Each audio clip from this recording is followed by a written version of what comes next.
Welcome, Pirate Nation, to Thousand Oaks, California for tonight's season opener for your Southwestern University Pirates. The Pirates coming to tonight's tilt against the Cal Lutheran Kingsmen, looking to start the 2021 season in the win column.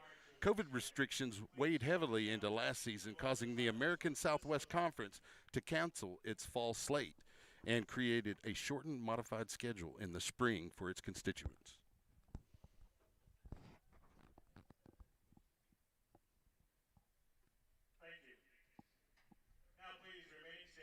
Sorry about that. There was a moment of silence. Here's the national anthem.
I want to apologize. I was going into my intro, and there was a moment of silence for the soldiers we lost in Afghanistan, and then, of course, the national anthem.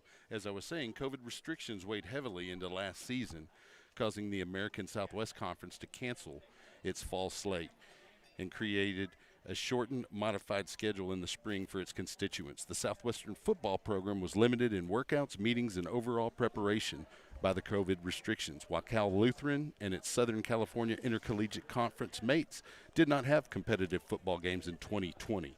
Tonight, Coach Joe Austin and his Pirates will lean on experience on both sides of the ball, primarily in the skill positions, offensively and in the secondary on defense. But the Pirates also have high expectations for the trenches, especially on the defensive front, where all four starters come in with good game experience. On the front end of the offense, the Pirates look to combine talented youth with some experience to anchor the offense, protect the quarterbacks, and open holes for the talented running back crew. We shouldn't neglect an important part of every football team in this pregame analysis, the special teams, where the Pirates return experience in both kicking positions and in the return game. Cal Lutheran brings talent and experience in all areas of the game tonight, with experience, depth offensively at wide receiver and running back standing out. Defensively, the Kingmen also have depth and leadership at defensive tackle and linebacker. The question for Cal Lu tonight will be whether missing out on a year of competition will affect them negatively. Stay tuned on SHN Sports for tonight's opener between your Southwestern University Pirates and the Cal Lu Kingsmen. I'm Chuck Cracy. I'm joined by camera person Mickey Holden and producer Rich Hensley. We'll be right back after a word from our sponsors.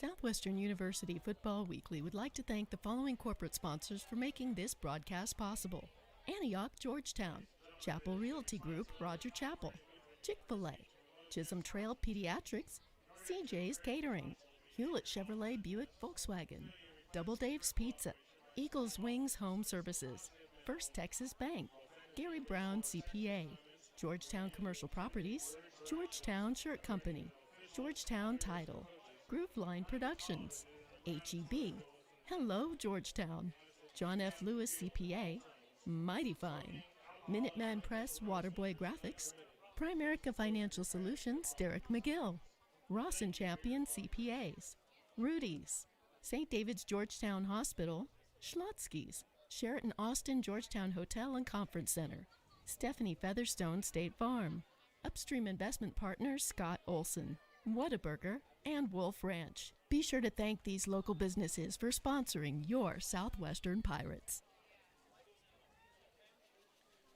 Welcome back. We're getting ready to get underway in a little bit under 10 minutes, about 9 minutes actually. The Pirates will be wearing their white jerseys and white pants. They'll be trimmed in gold and black. They'll have their new black helmets with the new emblems on them. They look pretty sharp. The Cal Lutheran Kingsmen will be wearing purple jerseys and purple pants, and they're trimmed in yellow and white with white numbers. It's a beautiful evening here in Thousand Oaks, California. We're sitting in a valley here. It'll get cooler tonight. I know you folks back in Texas will be a little bit jealous to know that it'll be about 60 degrees by the time we get in the second half. And right now, as you can hear the crowd go crazy because we're on the home side, the Cal Lutheran Kingsmen are coming out onto the field as we speak. At the very least, their captains are coming onto the field.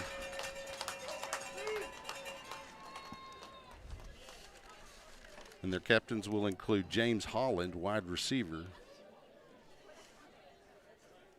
Nick Lasher, a quarterback, Jock Smith, another wide receiver, and number 41, who I don't happen to have on my roster. Let me see if he's on the 2 deep here. Yeah, that's Connor McDermott. He got some pre-conference recognition from his conference, and will likely be making some tackles this evening. We're waiting on the Pirates to enter the field. We're about 7 minutes away from kickoff. We're glad you've joined us here on SHN Sports. We have a bit of a skeleton crew tonight. There'll be no sideline reporter, and Mickey will also provide a little color commentary, as she works the camera this evening. And the Pirates making us wait with a little bit of suspense before they come out onto the field. Referees at midfield.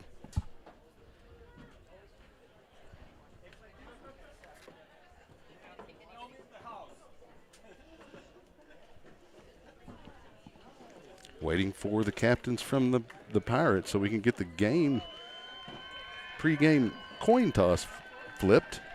And here they come. Captain Nick Hackett, number 77.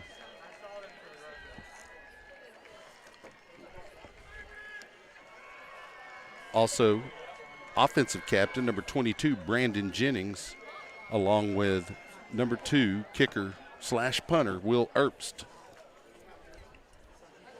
And we'll have the coin toss for you here momentarily, and we will be underway in about 6 minutes, getting ready to kick off the 2021 season. Pirates ready to get that spring taste out of their mouth and get these COVID restrictions behind them and play some real football. Perfect timing as the sun is starting to set behind the hillside here. Yeah, that's a beautiful sunset we're having here, and it will be nice and cool as that sun drops behind the mountains. I guess that's kind of a big hill to not be a mountain. And here come the Pirates onto the field, carrying the American, Texas, and Southwestern University flags.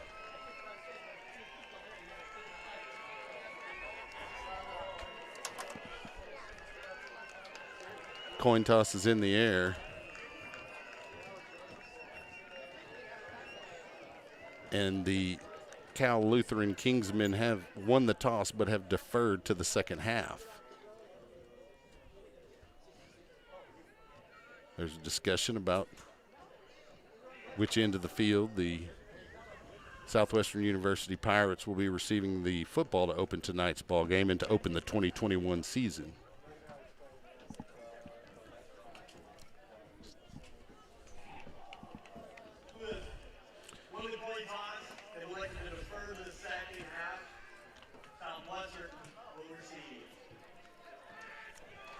And as the sun sets on this beautiful California evening, the Southwestern University Pirates get ready to go and receive the football. And, you know, honestly, as good as the defense is touted for this season, I'd like to see the offense open it up here early.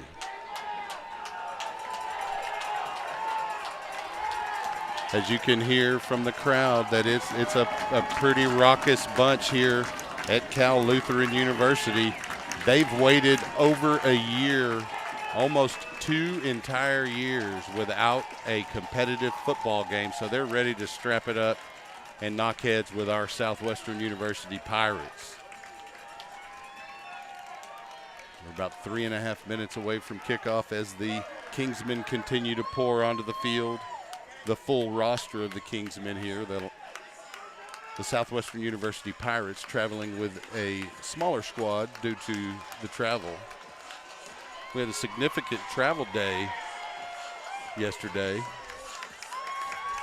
flying out of Austin into Houston, from Houston into LAX, then driving from LAX here into Oxnard, California, where we stayed until today and drove into Thousand Oaks for tonight's ball game.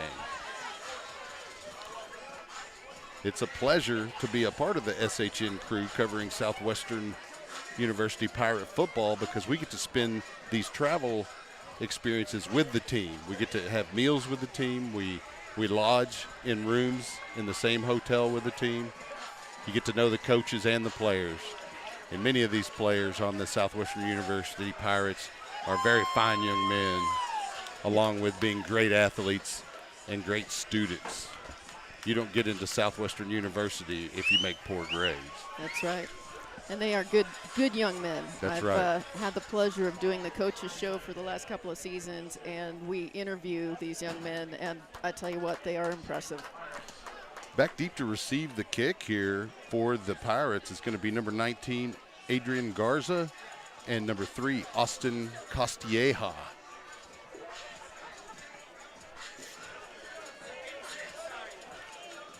Kicking off will be Matt Myers for the Cal Lutheran Kingsmen. We're about 1.5 minutes away from kickoff. We may even get started a little bit early here as the Kingsmen pour onto the field with their kicking team. I'd like to welcome all of the Southwestern University family and friends that traveled with us and are on the other side of the field. That's right. You'll be able to see your fellow fandom across the field from where we are on the camera. A decent contingent considering we're 2 time zones away from where we normally would be. Exactly. It was good to hear Slim yelling, "Let's go Pirates." That's right. It's not really a Southwestern University Pirate game, at least from my experience in the last few years, without Slim Fan. That's right. As I mentioned, kicking the ball off will be Matt Myers for Cal Lutheran, as he has a discussion with the back judge before we get underway. Looks like they are just looks like they stopped the clock. They're going to set it. We're ready to go. Right.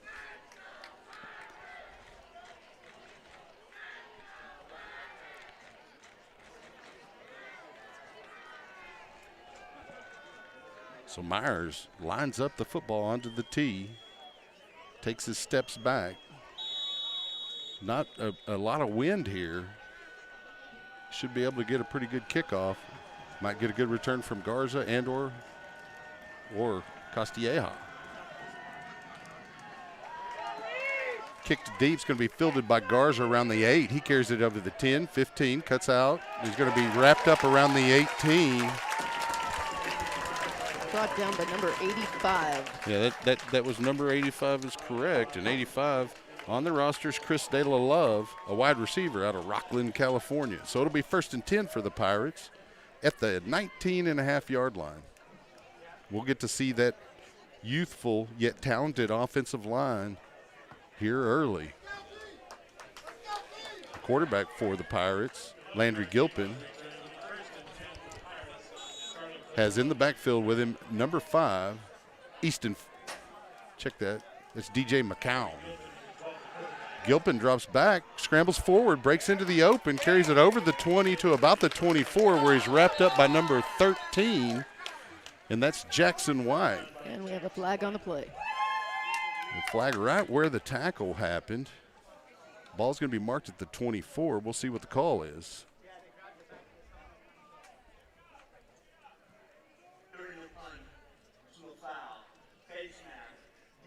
And that'll go against the Kingsmen. Shake off a little bit of rust. It's been a couple of years for them due to COVID. It'll get the line of scrimmage up to the 39-yard line of the Pirates as they huddle, break that huddle. 14:47 remaining here in this scoreless game early. Gilpin has a new running back, Jaquan Marion.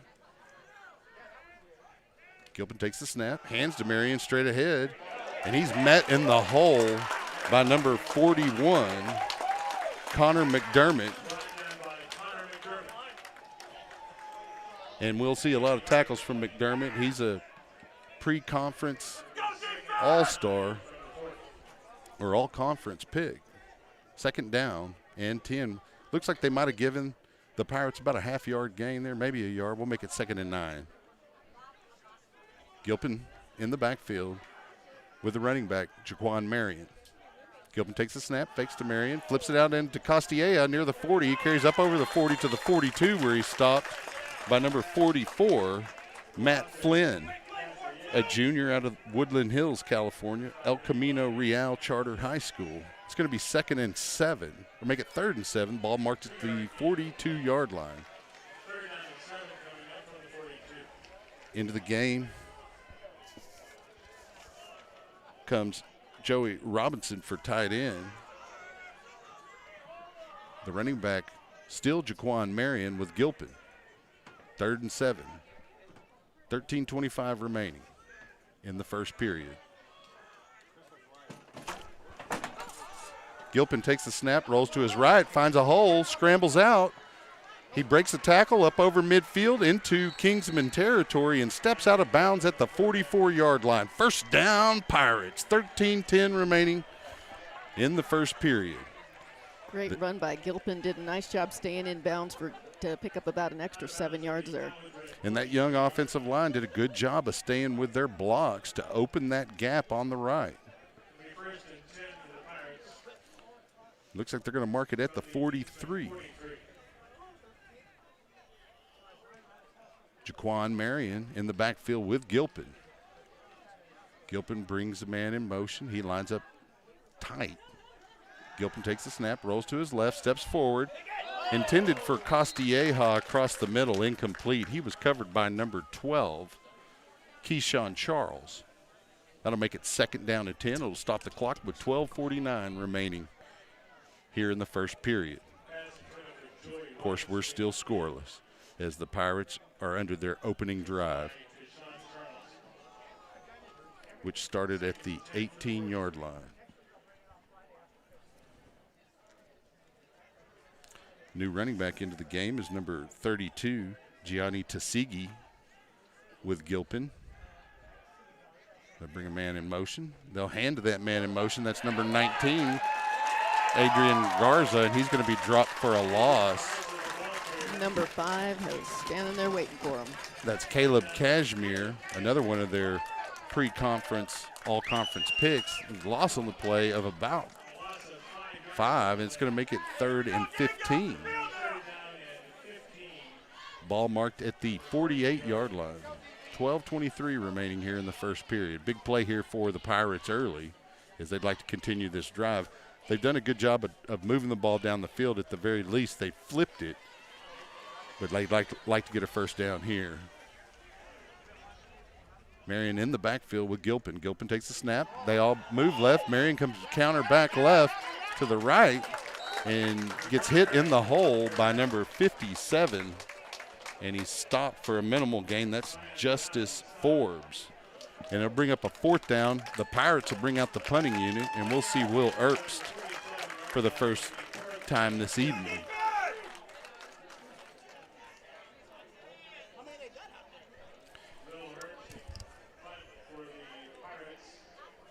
Back deep to receive the kick is going to be number 4, James Holland.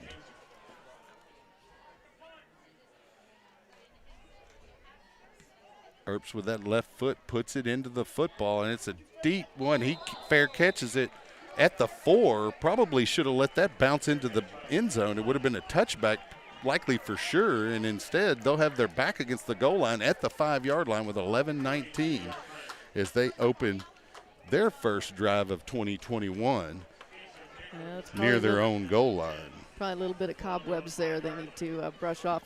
That's the rust that we talked about a little bit. When you don't play a game for a couple of years, it makes it tough.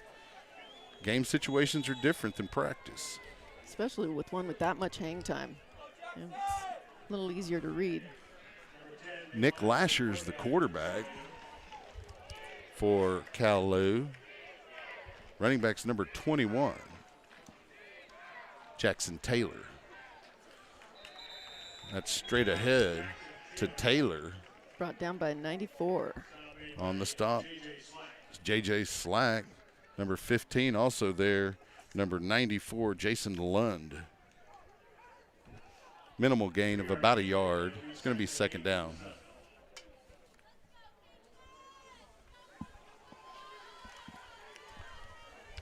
Cal-Lou breaks the huddle. Lasher and Taylor in the backfield for the Kingsmen. They'll send a man in motion. Fake to Jackson. There's a pass over the middle intended for number 15. That's Connor Matzke rather. Covered by number 23, Jackson Reese, the experienced secondary coming into play there as he had good coverage on the receivers. Going to bring up third down and about 8 yards. Big play here for the Pirate defense. They'd like to get the football back for their offense.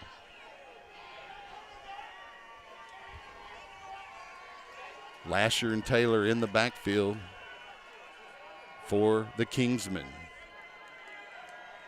He'll bring a man in motion. There's the snap. He'll drop straight back. Lasher looking to throw down the right sideline. Incomplete. Intended for number 15 again, Connor Matzke. Coverage there again by Jackson Reese. Nice coverage. It'll bring up fourth down and force a punt by the Kingsmen. Back deep to receive this punt will be J.J. Slack. And it looks like they're not even going to worry about fielding the punt. They're going to make sure that they're able to – nope, they're going to bring in Austin Costilleja to return it, rather, as they send J.J. Slack up near the line of scrimmage.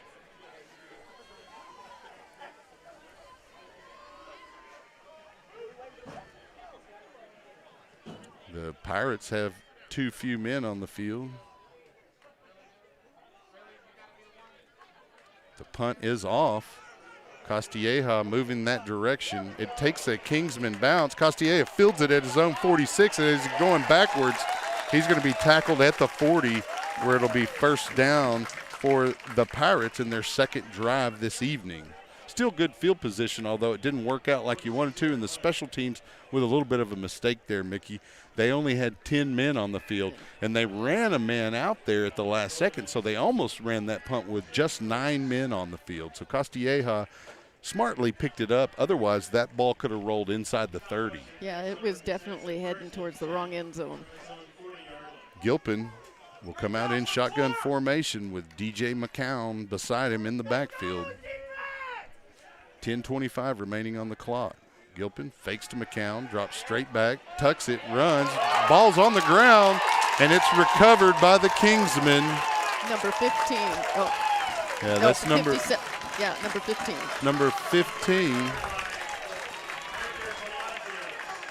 which is Hector Palacios, a 5'9" junior, defensive end, and so the ball back in the hands of the Kingsmen, and they have good field position in Pirate territory at the 43-yard line.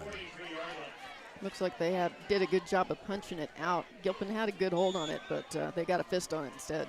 Yeah, that's when you got to tuck it high and tight. As a quarterback, you want to, get it in there like a running back. Sometimes you're thinking you may throw, so you keep it out there a little loose. A little too long. That quarterback is going to be Lasher again with Taylor in the backfield. They'll line up in a pistol formation. First and 10, 10-17 remaining on the clock. They fake to Jackson, drop straight back, throw it down the right side.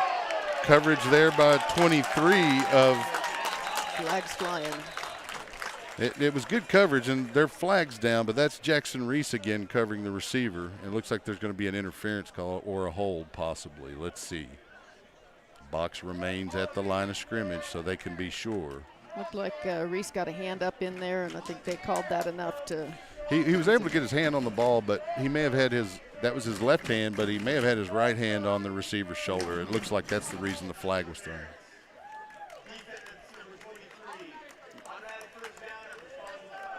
So the ball moved up to the 30-yard line of the Pirates, where it'll be first down and 10 for the Cal Lutheran Kingsmen.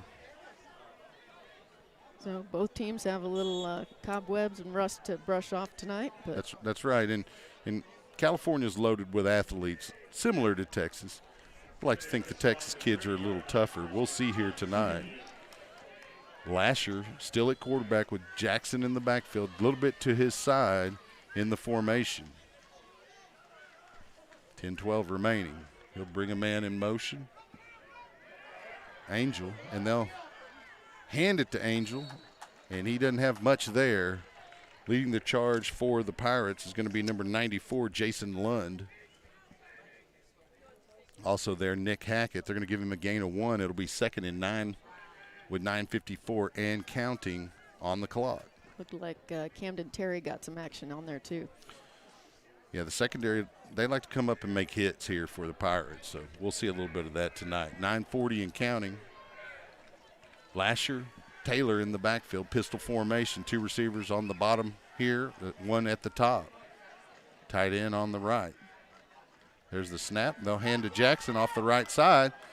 He finds a little bit of a crease and carries it inside the 25 to the 24, tackled by 93. Bernard Century, number 36. And J.D. Guerrero. And J.D. Guerrero.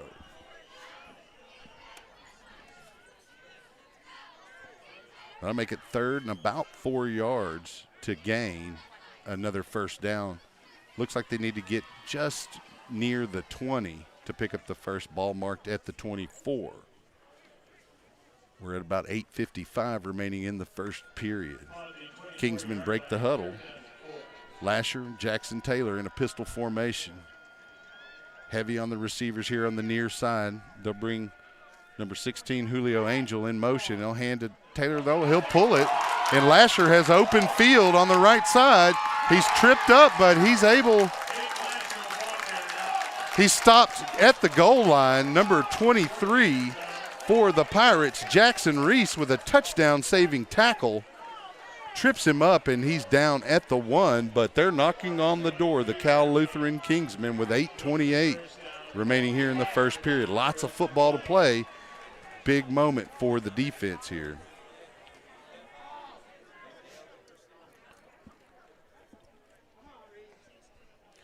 Kingsmen taking a little bit of time deciding what they're going to run here. They'll break the huddle. They got 2 backs in the backfield this time. It's going to be Jackson Taylor along with Reed Huseman. The tight end under center will be Lasher. And they'll hand to Taylor on the right side, and he'll walk in for the early score for the Cal Lutheran Kingsmen.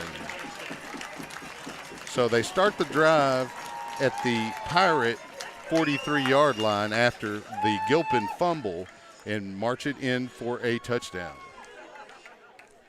Point after attempt coming up. Kicker will be Daniel Burgos. Lasher to hold the point after attempt.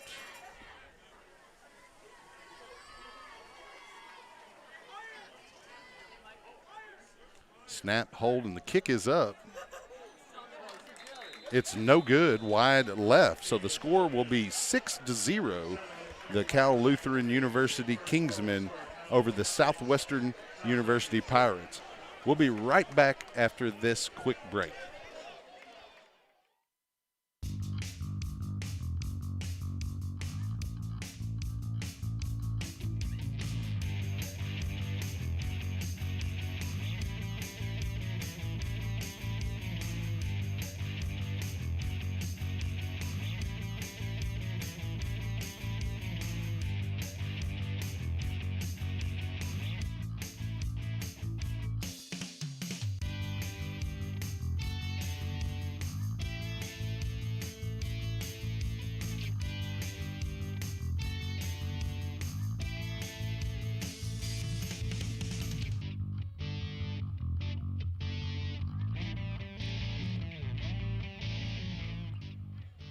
Welcome back to Thousand Oaks as we get ready for the Kingsmen's kickoff. Back deep to receive the kick is going to be Garza and Castilleja.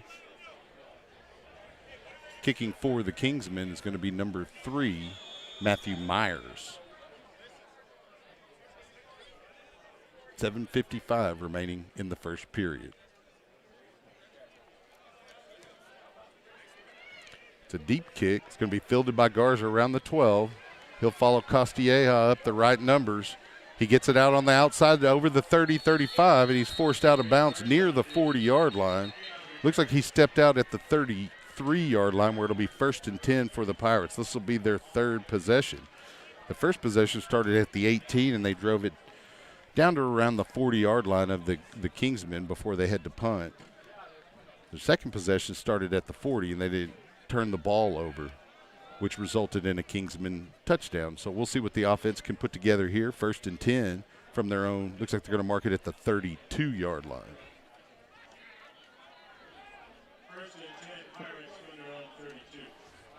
Gilpin in the backfield, takes the snap, fakes the handoff on the jet sweep, keeps to the right, and he's wrapped up after a minimal gain. That's going to be number 41, Connor McDermott, on the stop. Loss of 1. Loss, yeah. The Pirates will huddle it up and decide what to do here on 2nd and 11 with 7:28 remaining. Gilpin gets the play on the sidelines, comes to the huddle, relays that play to his team. And he'll be joined in the backfield by Tsigi. He's got 2 receivers on either side of the formation. He'll bring one in motion. There's the fake to that receiver. Gilpin flushed out, runs straight ahead, picks up some yardage up near the 40 on the right side of the formation. It'll make it a 3rd and short. It was a nice gain there by Gilpin. Picked up 9.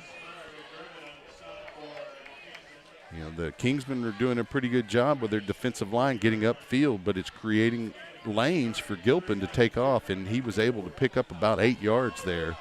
It's going to be 3rd and short with 8:42 remaining in the first period.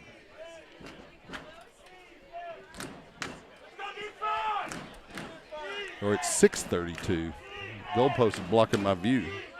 Gilpin with Tsigi in the backfield. They'll fake that. Gilpin carries straight ahead, picks up the first up over the near the 45. He's going to be stopped just shy of the 45 at the 44 by number 42, Gabriel Hernandez. It'll be a 1st down Pirates. We have an injured player down.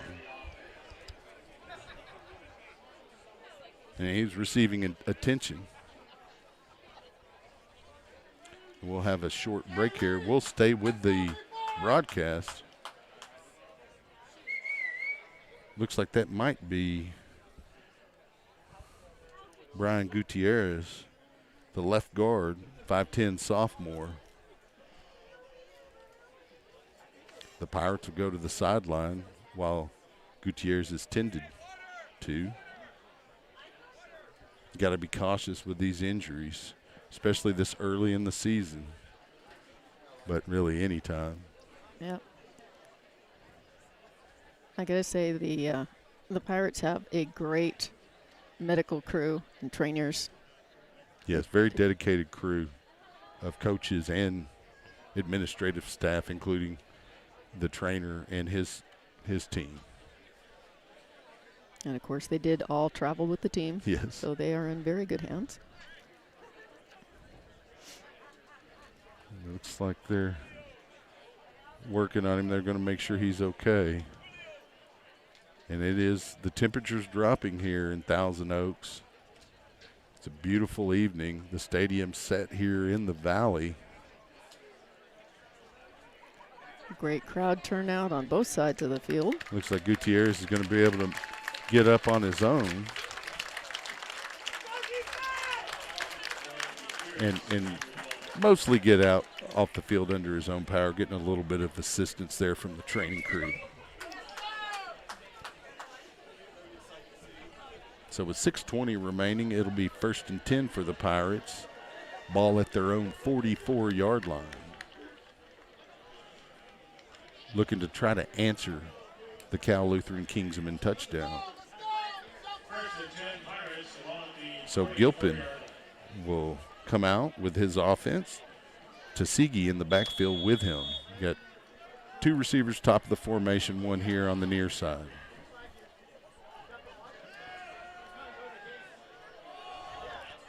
Gilpin's pass a little bit high, intended for number 28, Jeremiah Richardson. It's going to bring up 2nd down. That'll stop the clock with 6:09 remaining here in the period. It'll be 2nd and 10 from the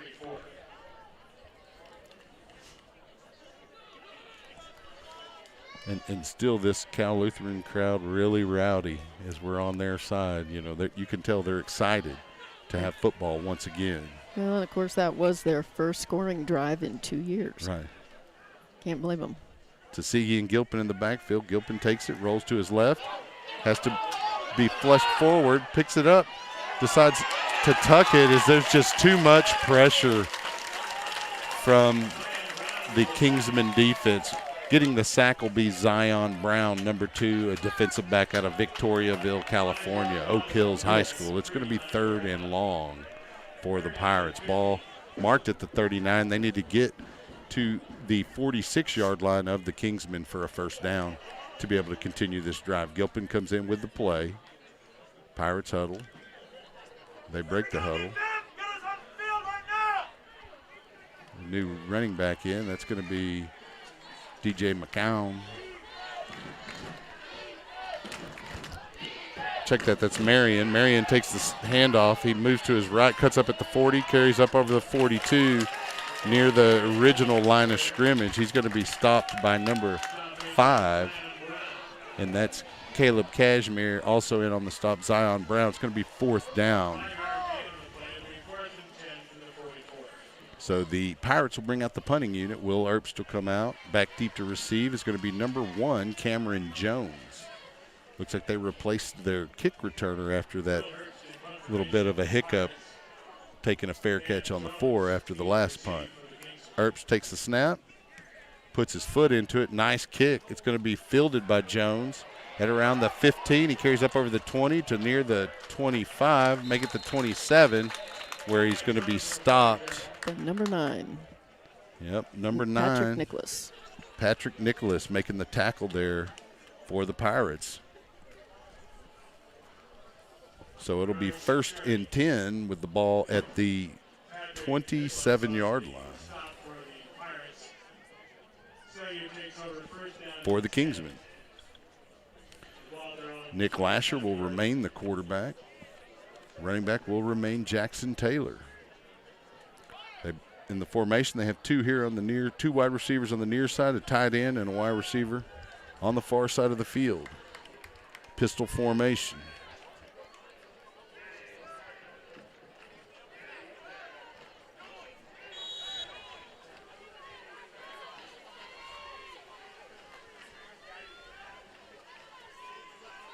Lasher hands to Taylor straight ahead.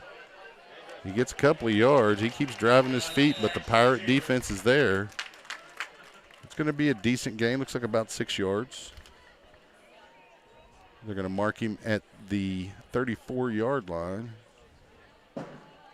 Number 9 on the tackle, Patrick Nicholas, the strong safety.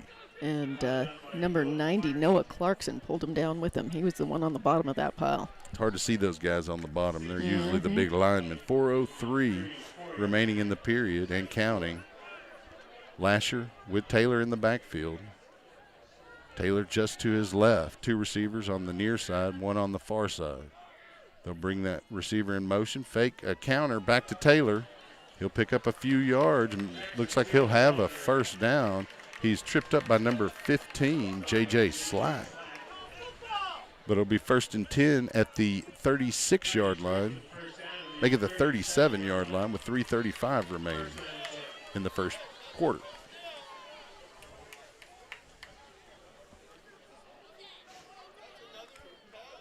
Lasher waiting for the signal from his sideline. Relays that play.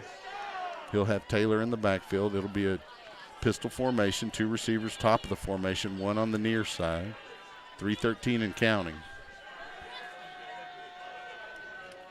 We'll send the tight end in motion.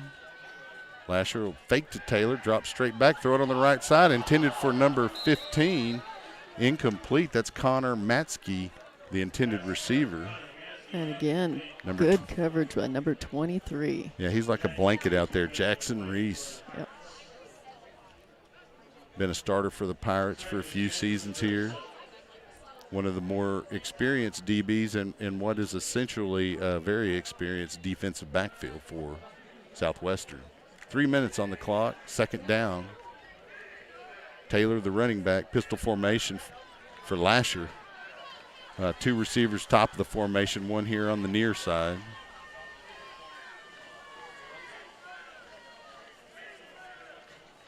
And they'll hand to Taylor straight ahead. He'll break into the open over midfield, where he's eventually tackled by number 9, Patrick Nicholas, also there, number 33, Edmundo Suarez. But it'll be a first down for the Kingsmen in Pirate territory at the 44-yard line with 2:48 and counting in the first quarter.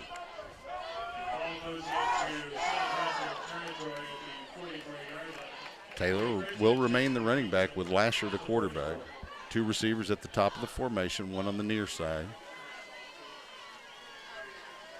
Pistol formation for the Kingsmen. Lasher takes the snap, hands straight to Taylor. He'll bounce it outside, but he's wrapped up at the line of scrimmage.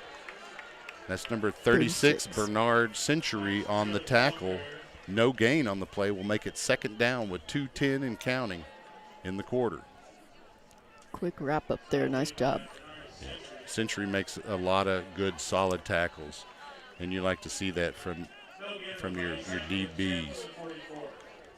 And oftentimes he'll play near the line of scrimmage, which he did on that play, and was able to make a quick tackle at Taylor. Yeah, quick read.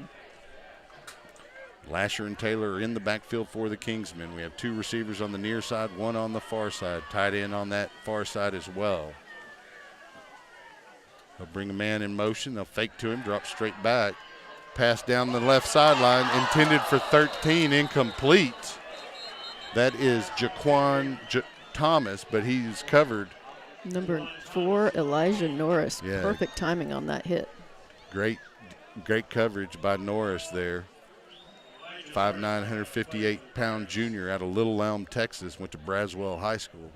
It's going to be third down. The clock will stop with 1:31. It looks like there's a discussion amongst the referees, and there may have been a penalty. We'll see what they say. Coach Austin wanting to get some kind of explanation here.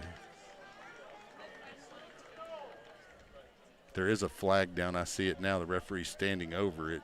It's right near the 38-yard line.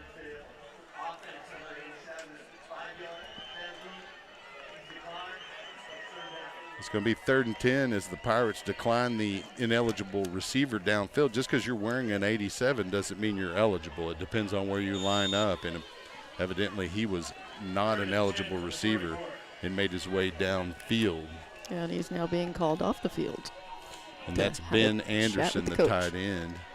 So it'll be 3rd down and 10.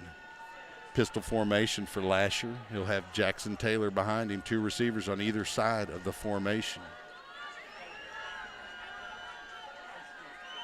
Lasher will drop straight back, throws it down the sideline. It's incomplete, almost intercepted. Had 2 Pirates touch the football before it fell to the ground. That was Micah Justice initially. He tipped it, and Jackson Reese almost had an opportunity at it. It'll bring up 4th down. And so decision time here for the Cal Lutheran University Kingsmen, and it looks like they're going to bring in the punter, Steve Sanchez. Back deep to receive for the Pirates is J.J. Slack.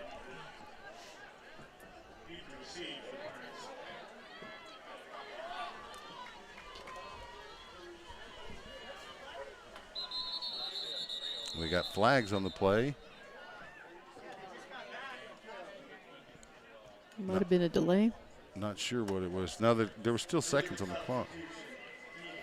That looks like an illegal substitution against the Pirates, which will make it 4th and 5 from the 39, but it looks like the Kingsmen are going to still keep their kicking unit out there with 1:27 on the clock. J.J. Slack again back deep to receive this punt. Sanchez going to try to do a little corner kick here more than likely. The Pirates need to watch out for a potential fake attempt by the Kingsmen. The play clock has not been started. There's some discussion going on. I'm not sure what the commotion is, but we've got event staff running across the field for some reason, wearing their bright fluorescent yellowish green shirts.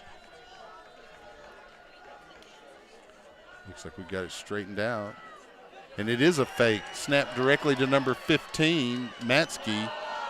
And he loses the ball, but it's recovered by number 7, Davian Wilson. And there's a little bit of commotion going on. The Pirate coaching staff pointing at the play clock. And there's a discussion by the referees as well. Let's see what the call is. The box has not moved.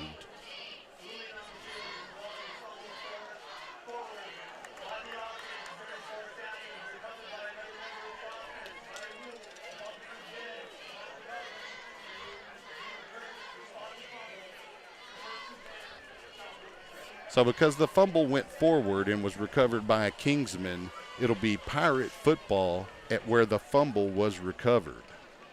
And so that'll be the 35-yard line where it'll be 1st and 10.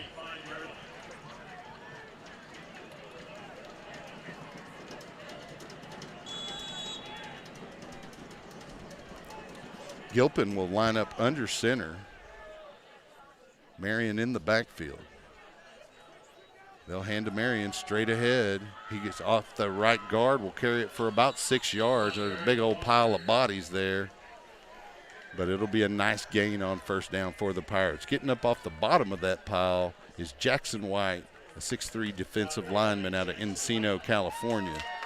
This is going to be 2nd down and 4 as they gain 6 on that play. Marion still the running back.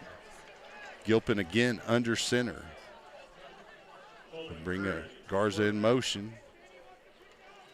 They'll hand off to Marion again, finding a hole, and carries it straight ahead up near midfield before he's tripped up.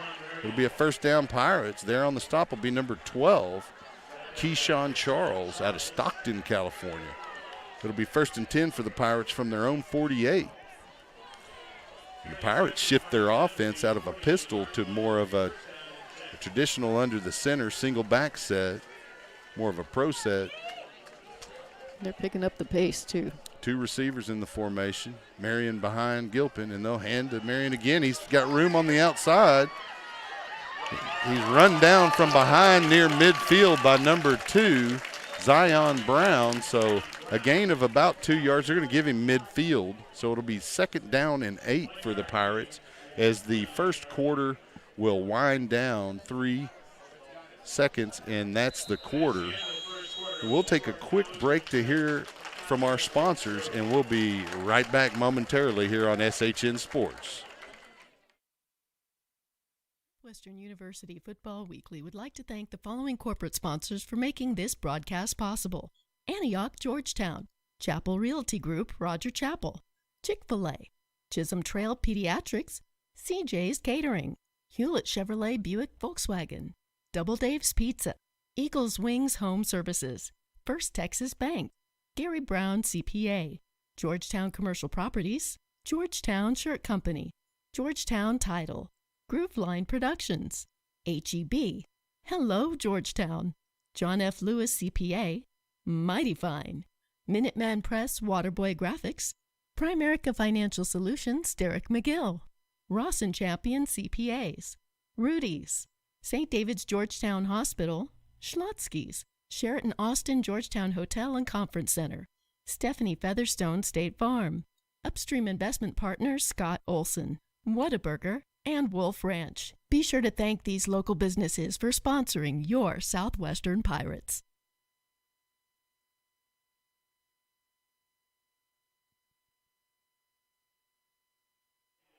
Looks like we may have lost our camera feed, but I'll keep you going here in a style of radio. It's a Gilpin under center here on 2nd and 8. Marion in the backfield. They'll bring Castilleja in motion. There's a fumble snap. Gilpin dives back down on it, so it'll be 3rd down. We'll get that camera working here momentarily. 14:50 and counting in the half. Pirates will huddle.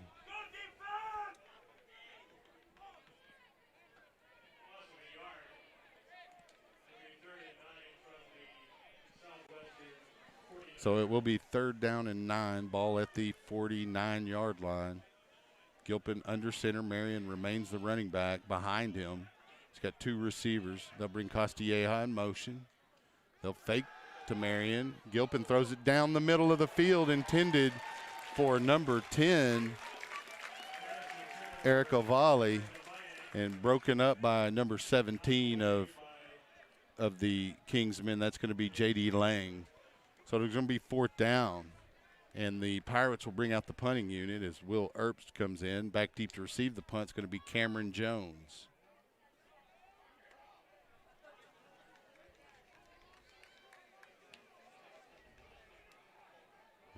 Pirates can pin them back deep here with a good punt. Still working on the camera, folks. Stay with us. I'll continue to give the radio call. Earps with a nice punt down the left side, and it's going to be fielded, and he's down. Cameron Jones immediately inside the 15 at around the 12, where it'll be a 1st down and 10 for the Kingsmen.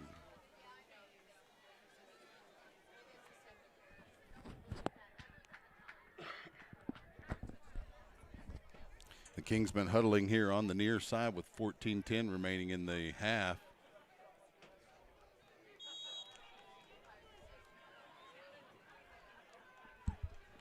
And they break the huddle on the sideline, come out to the formation. Lasher the quarterback, Taylor the running back. They'll line up in a pistol formation. 2 receivers on the near side, a tight end, and a wing on the right side of the formation. Lasher takes the snap, hands off to Taylor on the right side behind that wing. He jumps up over the pile, over the 15 to about the 17 for a gain of about 5 yards, 2nd down. 13:58 and counting here in the half.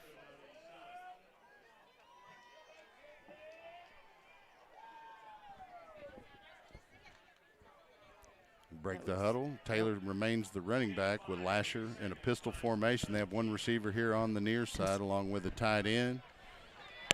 A receiver and a tight end on the other side of the formation. Lasher will hand off to Taylor straight ahead, and he breaks into the secondary up near the 1st down. They're going to give him enough for the 1st down at the 23-yard line. That was Peyton Ludeman on that one, on that stop. It'll be 1st down for the Kingsmen here with 13:23 and counting.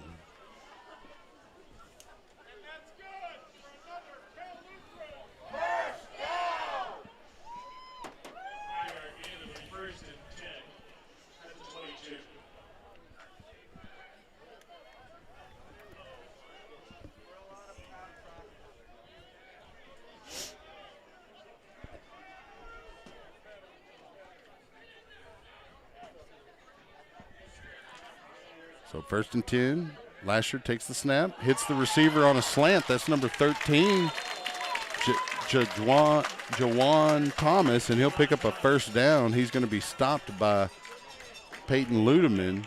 Ball going to be marked at the 36-yard line of the Kingsmen, 1st and 10.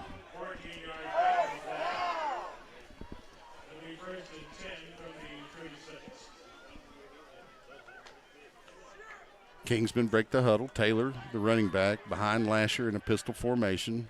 Single receiver on either side of the formation. There's a wing and a tight end on the right side of the formation. There's a snap. They're going to hand to Taylor that direction, and the Pirates there to stop at number 17, leading the charge. That's Travis Moore.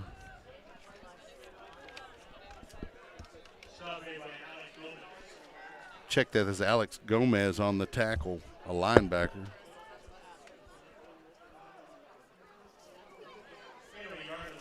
It's going to be 2nd down and about 9.5 yards for the Kingsmen here. 11:46 and counting. We're still working on the video feed. Please stay with us. Lasher in a pistol formation with Taylor behind him. 2 receivers at the top of the formation, tight end and wing on the near side.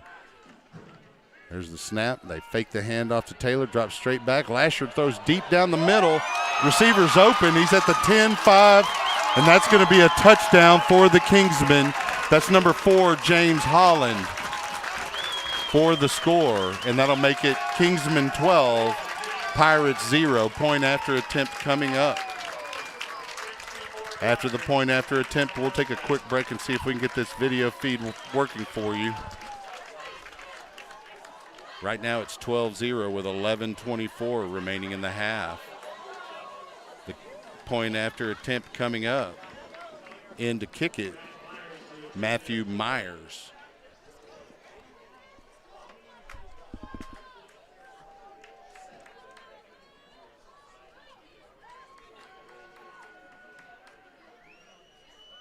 There's the snap. The kick is up, and it's good. It'll be a 13-0 score with 11:24 remaining in the half. We'll take a quick break to try to fix the video feed. Stay with us here on SHN Sports. Do we need to restart the camera?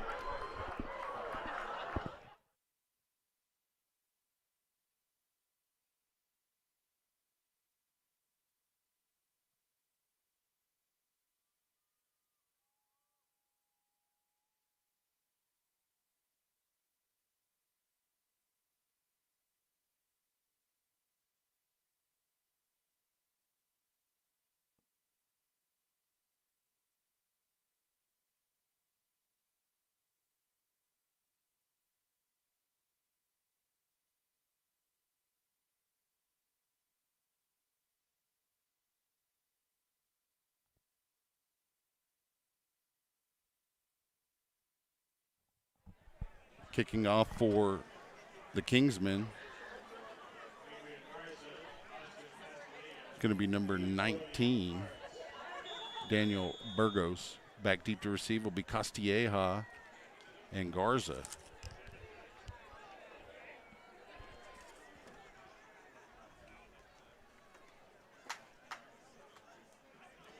There's the kick, and it's a squib kick. It bounces towards Garza, who'll carry it out of bounds at around the 17-yard line, where it'll be 1st and 10 for Southwestern.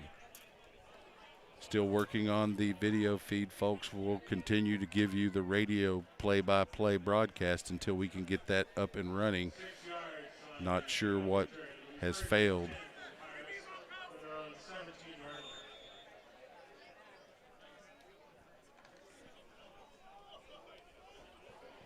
The Pirates break the huddle on the side and will come out in formation.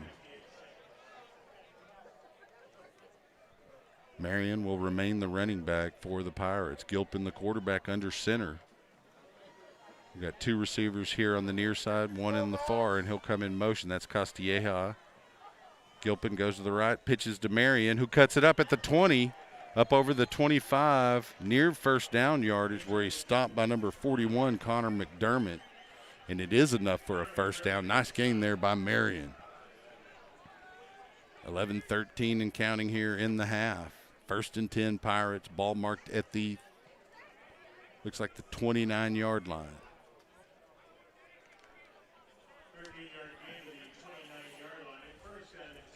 Marion remains the running back. Gilpin under center. 2 receivers on the near side. They'll bring Castilleja in motion. There's the snap. The handoff straight ahead to Marion. Dances his way in the hole for a gain of a couple. There defensively will be Jackson White, the defensive lineman out of Encino, California. Gain of about a yard, 2nd down. 10:30 and counting here in the half. The Kingsmen on top of the Pirates here at their home, 13-0. Pirates looking to add points here on this drive. And it looks like we do have the video feedback.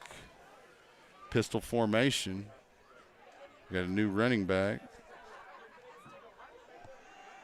Gilpin looking to throw, and it's intercepted. Number 2, Zion Brown will take it in for the score with 9:57 on the clock, making it 19-0. Point after attempt coming up. Gilpin under a little bit of pressure, tried to flip it out into the flat.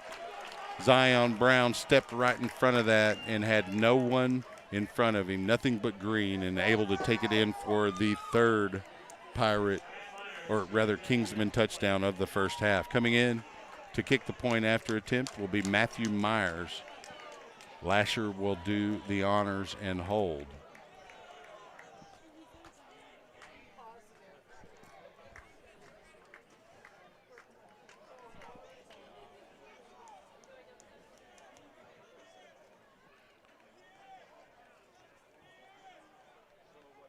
There's the snap, hold, kick is up.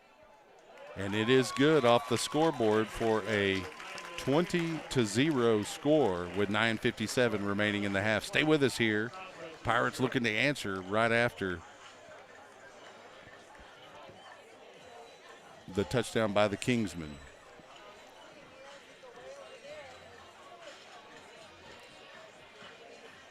A little bit of a shock here for the Pirates as the Kingsmen gain momentum and have really been able to capitalize on a few Pirate mistakes here in the first half. Back deep to receive the kick for Southwestern will be Adrian Garza and Austin Castilleja.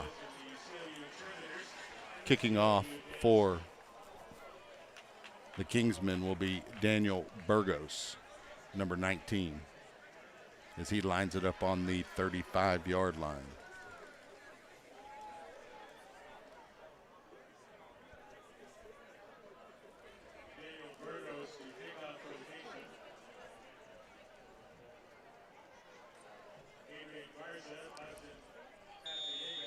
You see the beautiful sunset behind the stadium as Burgos gets ready to kick. He puts toe to leather, and it's a high one. It's going to be fielded by Castilleja around the 7. He carries it straight down the left sideline. He's in the open at the 20-30. He gets up over the 40, near the 45, up to about the 48, where he's finally tackled by number 16, Jordan Feinberg. It'll be first down and 10 for the Pirates. They got good field position here at their own 47-yard line. 40 yards on the kickoff return. It'll be first and 10 for the Pirates when they're on 47. This is the 7th possession for the Pirates this half. Gilpin, the quarterback. And Pirates will come out in a formation with the running backs in wing positions near the line of scrimmage. 2 receivers here on the near side, 1 at the top. Gilpin takes the snap, fakes. It's a quarterback draw. And we have a flag on the play as Gilpin spinning his way for a minimal gain. He's going to be stopped by number 5, Caleb Cashmere. We'll see what the call is here by the men in the stripes with 9:41 remaining here in the first half.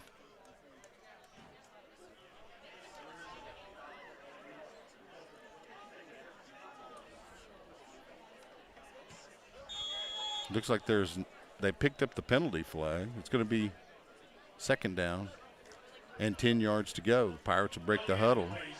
Gilpin with an empty set. Those 2 running backs near the line of scrimmage. They'll bring Garza over on the near side to join Ovali. There's a snap. Gilpin looking to throw. Fakes the draw. Rolls to his left. Throws it over the middle. Had a man open near the marker. Threw it behind him. That looks like that's going to be number 28, Jeremiah Richardson, 5'8", wide receiver and sophomore out of Aubrey, Texas. It's third down and 10 now with 9:15 on the clock. Pirates really need a first down here. They don't want to give the ball back to the Kingsmen that quickly with the momentum on the Kingsmen side. Same formation with the 2 running backs near the line of scrimmage, 2 receivers here on the near side, 1 on the far side. Gilpin. Shotgun, pulls back, fakes the draw, Throws it over the middle to Costilleja, who was open. It would have been a first down, a little bit tall, but looked like it could have been a catchable pass. It's going to be fourth down. The Pirates will have to come out and punt it away. Back deep to receive the punt will be Cameron Jones. Will Earps, the punter, will come in for the kick. 9:09 still on the clock here in the second quarter. Jones will line up around the 11-yard line to field this punt. There's the snap. Earps takes his time, decides to run it, and he's got an opportunity. First down, Will Earps over the 40, inside the 35. We have flags as he's hit out of bounds, so they'll add yardage on top of a great play by the punter, Will Earps. He saw the defense drop back to block. He saw an opening on the left side, and Will Earps is a good athlete. He took off running and was able to pick up the first down, and they may be adding more. Great heads-up play and good hustle. And that's the kind of momentum stealer the Pirates really need in this first half. They're going to mark the ball around the 33 before they assess any penalty. And we'll see what the White Hat calls here. Is likely going to be a personal foul.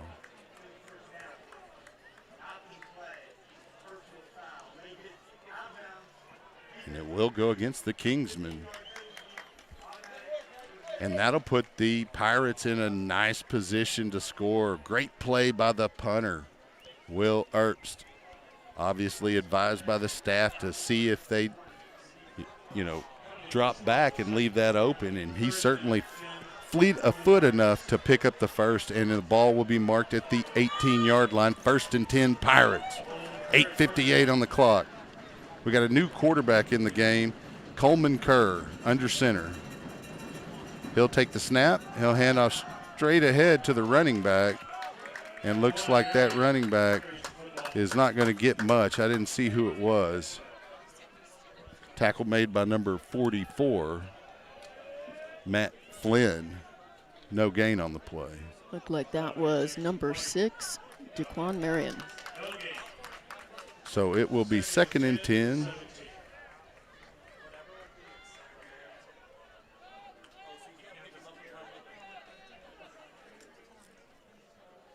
Pirates break the huddle. We got another quarterback in, Damian Gomez. Will take the snap. He'll fake it and run to his left. He's over the 20, 15, 10. He's down the sideline, 5. He may have scored. They're going to say he's out at the goal line, at the 1-yard line. It'll be 1st and goal Pirates with 8:03 remaining in the half. And that is a great run, great call by the staff. Damian Gomez using his feet to get outside and put the Pirates right on the Kingsman goal line. Pirates will huddle. First and goal for the Pirates at the 1-yard line. Coleman Kerr back in at quarterback. Behind him will be number 5, DJ McCown, and Kerr goes straight ahead on the quarterback keeper. It looks like he may have scored. They're going to say he's just shy. It's going to be 2nd and goal from about the 6-inch line. Let's see where they put it down. And it's about 6 inches out with 7:25 and counting in the half. 2nd down. It sure looked to me from my perspective here through the camera that he made it. Yeah, it depends on where that knee goes down and where the ball is at the time the knee goes down. Kerr stays in at quarterback, Marion the running back. And they'll go behind left guard for the touchdown. Pirates on the board. First touchdown of 2021 goes to Coleman Kerr. Behind Anderson Johnson, the 6-foot, 275-pound sophomore. Point after attempt coming up. And that was the momentum shift they needed. Hope they can keep pulling that out. Earps in for the point after.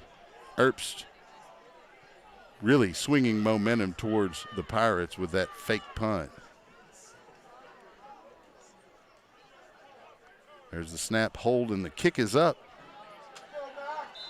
And it's good. The score will be 20-7. We'll take a quick break and be right back with 7:03 remaining. Southwestern Pirate football on SHN Sports will return. Stay with us.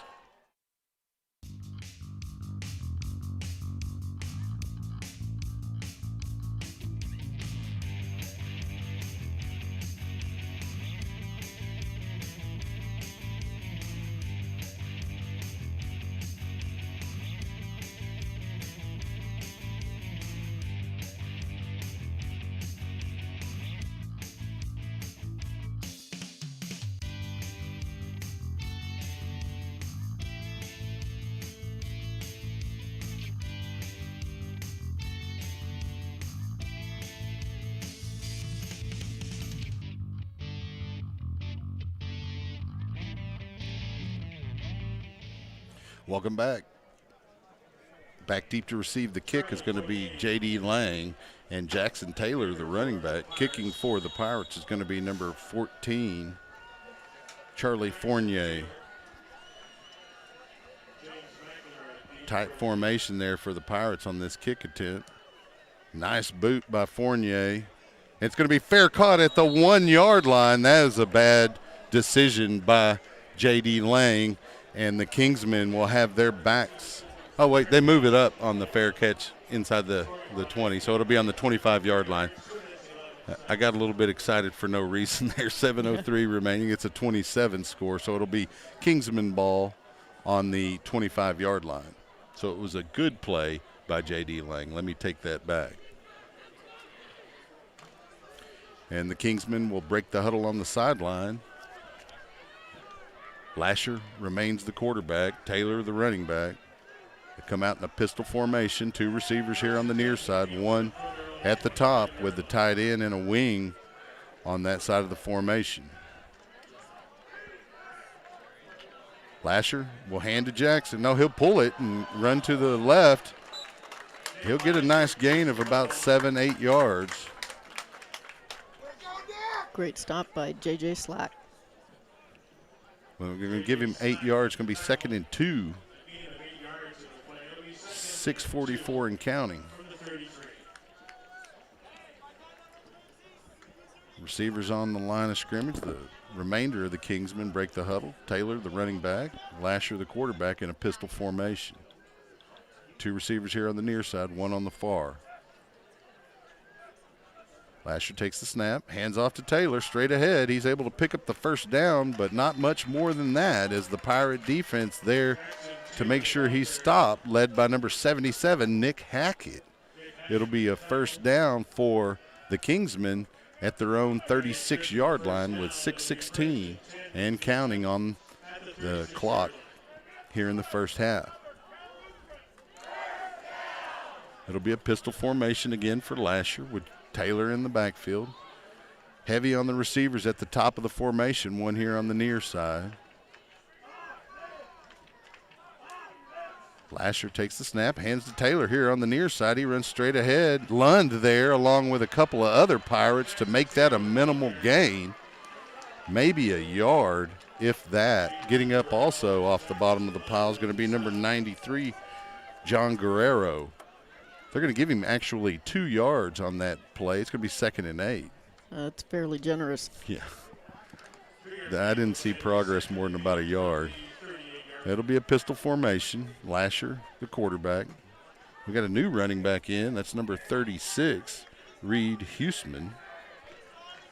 Listed as a fullback, pistol. He's in the tailback position. He'll drop straight back. Lasher, he'll throw it complete in on the sidelines here on the near side. That's Jawan Thomas. He stopped shy of the first down. It's going to be about 3rd and 3. Just under 5 minutes left in the half. And moving. Big play here for the Pirates because they can get a stop here. They'll get the ball back with plenty of time to try to score going into the half. Of course, the Cal Lutheran Kingsmen won the toss and deferred to the second half, so they'll have the ball going in the second half, so you'd like to at least get some points going into half. Pistol formation for Lasher. The fullback, number 36, remains in, Reed Huseman. Lasher drops straight back, throws it in the flat, incomplete, and there's a flag in the backfield. It was intended for number 87, Ben Anderson, off the tips of his finger. It's 4th down. Let's see what the call is, because That's right at the line of scrimmage. it could be a hold, it could be a late It's actually back hit, farther. Yeah, about. and it is a roughing the passer penalty, which will give the Kingsmen a 1st down with 4:22 remaining. They'll step off 15 yards. It'll put it into Pirate territory at the 42-yard line.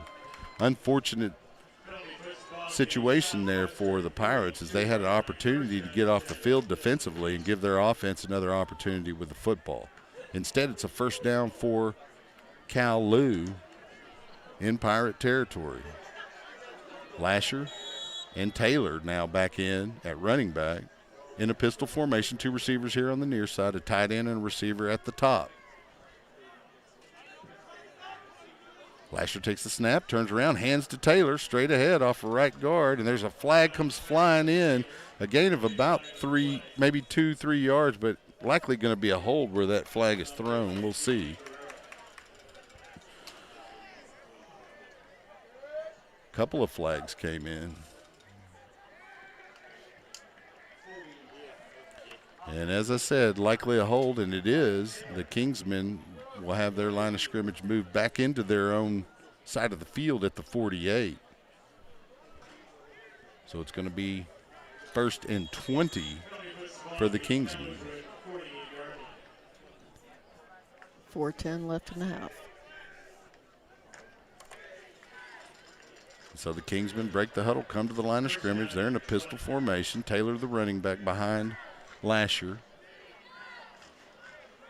Lots of receivers at the top of the formation. Lasher takes the snap, turns, hands to Jackson. He runs, or Taylor, he runs to his right. He'll pick up about 5 yards before he's stopped.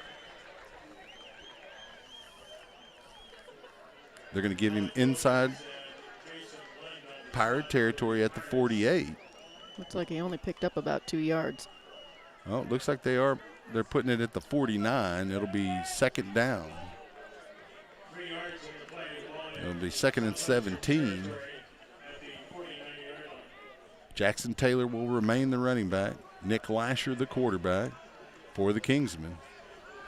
They'll break the huddle in a pistol. The tight end will be in a wing on the right. 2 receivers here on the near side, a wide out on the far. Fake to Taylor, drops straight back. Lasher airs one out, and it is caught by number 4, James Holland.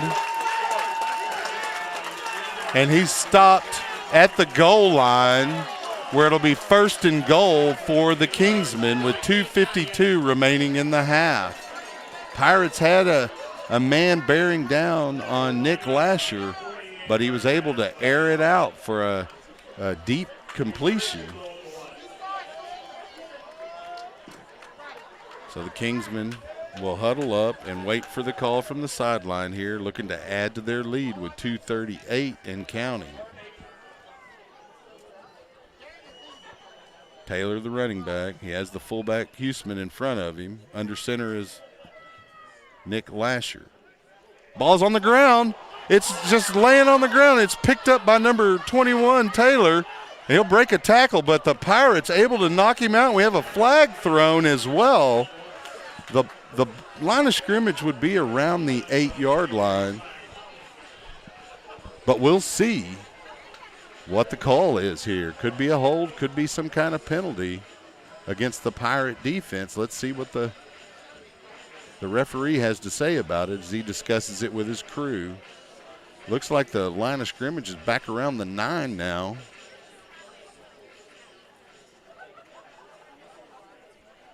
Maybe even further back based on this angle.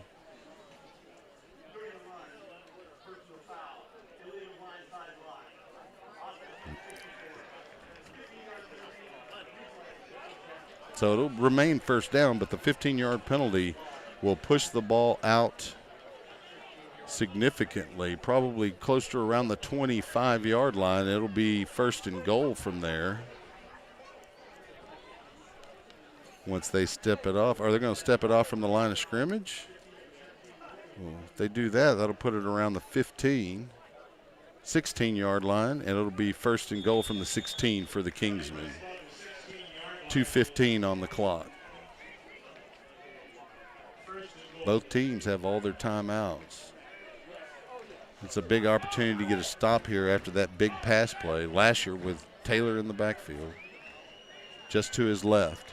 He'll bring a man in motion. They'll fake to that man in motion. Lasher throwing it to the left side of the end zone. Broken up by number 4 of the Pirates, Elijah Norris. Great defense there by the corner with 1:54 remaining. That'll stop the clock. Second down and goal. Perfect timing on that hit.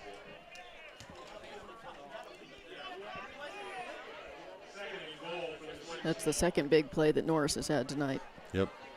Of course, the Kowloon faithful wanting interference, but you don't have to turn around. You just can't interfere with the receiver. And he was able to punch the ball out of there at the last second.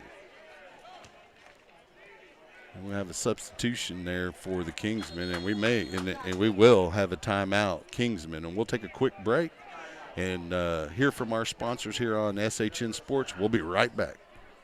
Southwestern University Football Weekly would like to thank the following corporate sponsors for making this broadcast possible: Antioch, Georgetown, Chapel Realty Group, Roger Chapel, Chick-fil-A, Chisholm Trail Pediatrics, CJ's Catering, Hewlett Chevrolet Buick Volkswagen, Double Dave's Pizza, Eagles Wings Home Services, First Texas Bank, Gary Brown CPA, Georgetown Commercial Properties, Georgetown Shirt Company, Georgetown Title, Grooveline Productions, HEB, Hello Georgetown, John F. Lewis CPA, Mighty Fine, Minuteman Press Waterboy Graphics, Primerica Financial Solutions Derek McGill, Ross & Champion CPAs, Rudy's, St. David's Georgetown Hospital, Schlotzsky's, Sheraton Austin Georgetown Hotel and Conference Center, Stephanie Featherstone State Farm, Upstream Investment Partners Scott Olson, Whataburger, and Wolf Ranch. Be sure to thank these local businesses for sponsoring your Southwestern Pirates.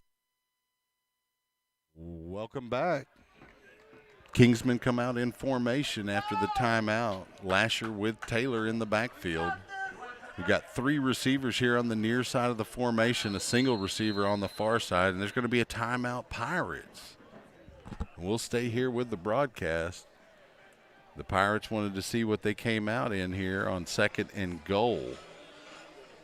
There's no getting a first down. They got to get it into the end zone here. They had a nice pass from Lasher to number 4, James Holland.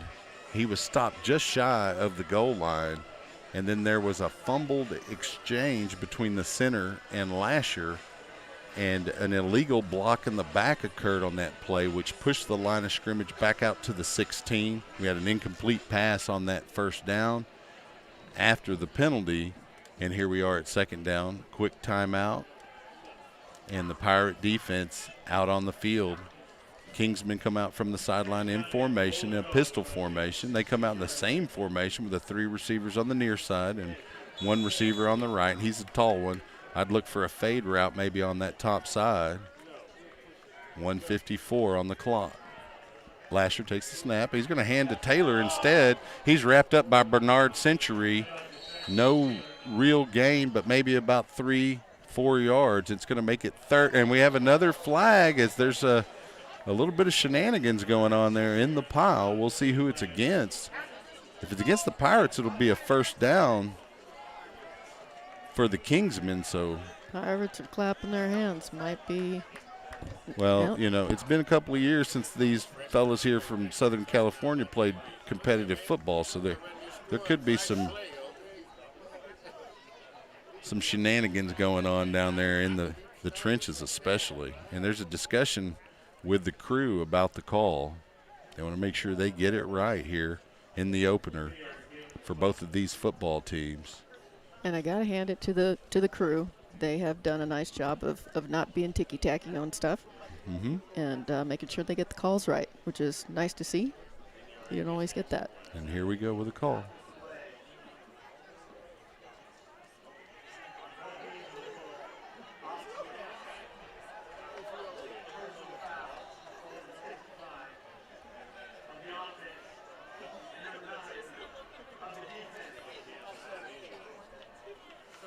So they're offsetting penalties. It'll just make it third down. Referees giving warnings to both teams here to make sure that they keep it within the rules of the NCAA. Clock moving now with 1:36 remaining in the half. Pirates, big play here on third down. They might be able to force a field goal attempt by the Kingsmen. Taylor with Nick Lasher, the quarterback, in front of him. Third down and goal. Lasher drops straight back and hits a man on a slant over the middle. That's number 5, Jock Smith, and a whole crew of Pirates in there on the stop to make sure he doesn't get much more than the 9, maybe 10-yard line. And the clock down to a minute. It's fourth down for the Kingsmen. Looks like number 17, Alex Gomez, was on the bottom of that pile. Looks like they're going to either go for it or let the play clock run all the way down before they call timeout and send the kicking unit out.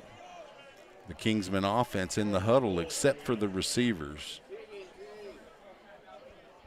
As Nick Lasher talks to his offensive line and tight end. And it looks like they are going to burn off the full play clock, and with 28 seconds, they'll call a timeout. Likely they'll bring out the kicking unit. It looks like Matthew Myers will come out to attempt a field goal to try to push the lead out to a 23-7 score for the Kowloon Kingsmen. I got to say, after that big pass play brought him down to the goal line, that since then the crowd has been taken out of it. Yeah, the defense did a good job of preventing them from breaking the goal line, despite getting all the way down right to the cusp of it.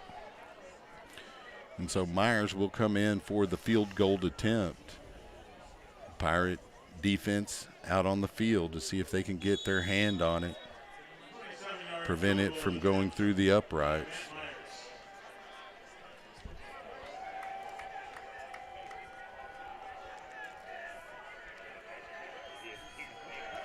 Snap, hold, and the kick is up. And Myers knocks it through for a 23-7 lead with 24 seconds remaining here in the first half.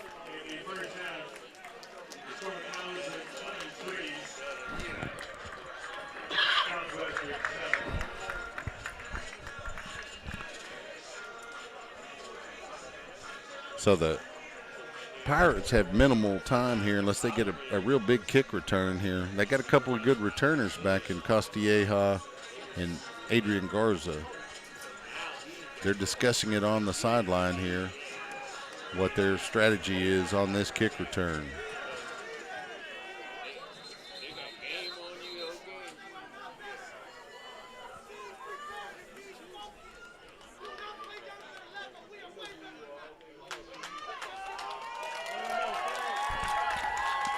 Looks like Myers will come in to kick off for the Kingsmen. As I mentioned, Garza and Castilleja back deep to receive.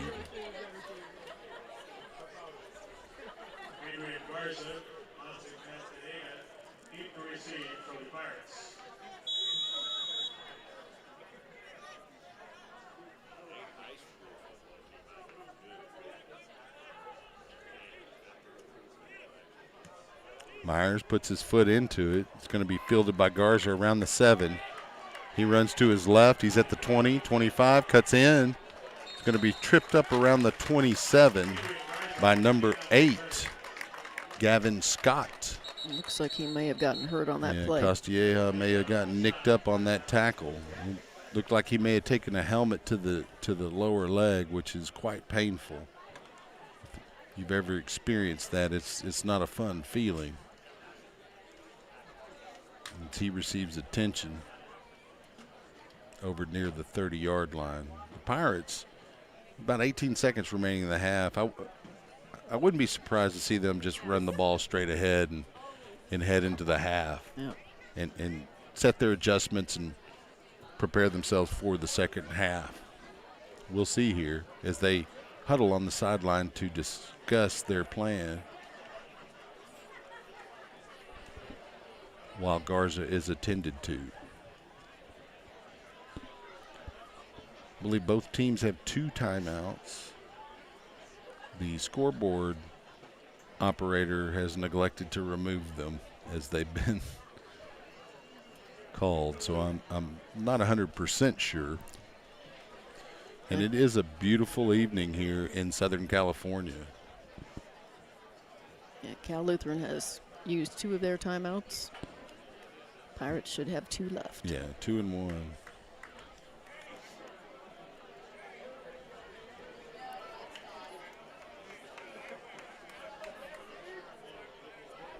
You know, the Pirates have had a couple of big plays here in the first half, but you got to give credit to the Kingsmen. They've done very well in this first half of football, especially on the offensive side of the ball. Garza up and runs off the field under his own power. Like I said, probably got hit. He's going to probably leave a nice bruise on his lower leg somewhere. Gonna run and loosen himself up there. Yeah, you don't want it to get tight on you. Running back in the game now is going to be number 25, Oken. Gilpin under center. Costilla in motion. Gilpin will just take a knee. And the clock will burn. So unless the Kingsmen call timeout, that's going to be the half. And we'll sit here for the final 5 seconds to see. And it is going to run out. That's going to be the half. The Kingsmen on top of the Pirates, 23-7 at half. Make sure you stay with us for the second half, as the Pirates will go in and make adjustments and come out and see what they can do here in the second half. For Rich Hensley and Mickey Holden, I'm Chuck Cracy on SHN Sports. We'll be back for the second half. Stay tuned.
Welcome back to Thousand Oaks, California, where the Cal Lutheran Kingsmen lead the Southwestern Pirates by a score of 23-7. We're winding down the halftime.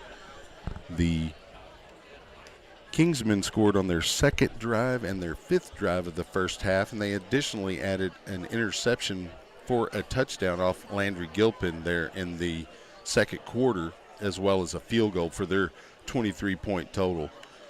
The Pirates had numerous drives in the first half, scoring on their seventh drive, which started on their own 47-yard line, highlighted by a Will Erbst fake punt, which also included a hit on Erbst out of bounds and pushed the ball inside the 15-yard line.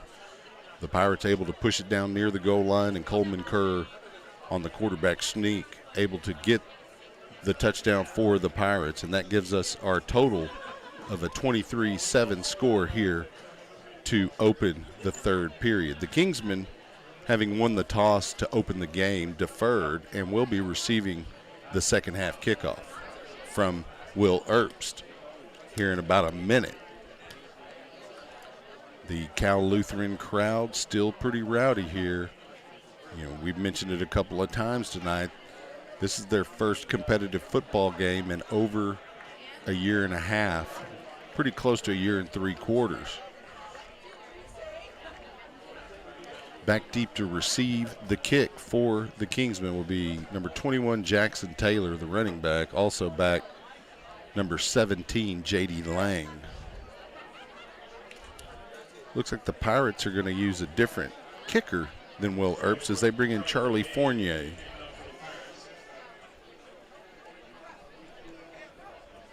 Number 14. As he has a discussion with one of the referees here, getting ready to kick off the second half.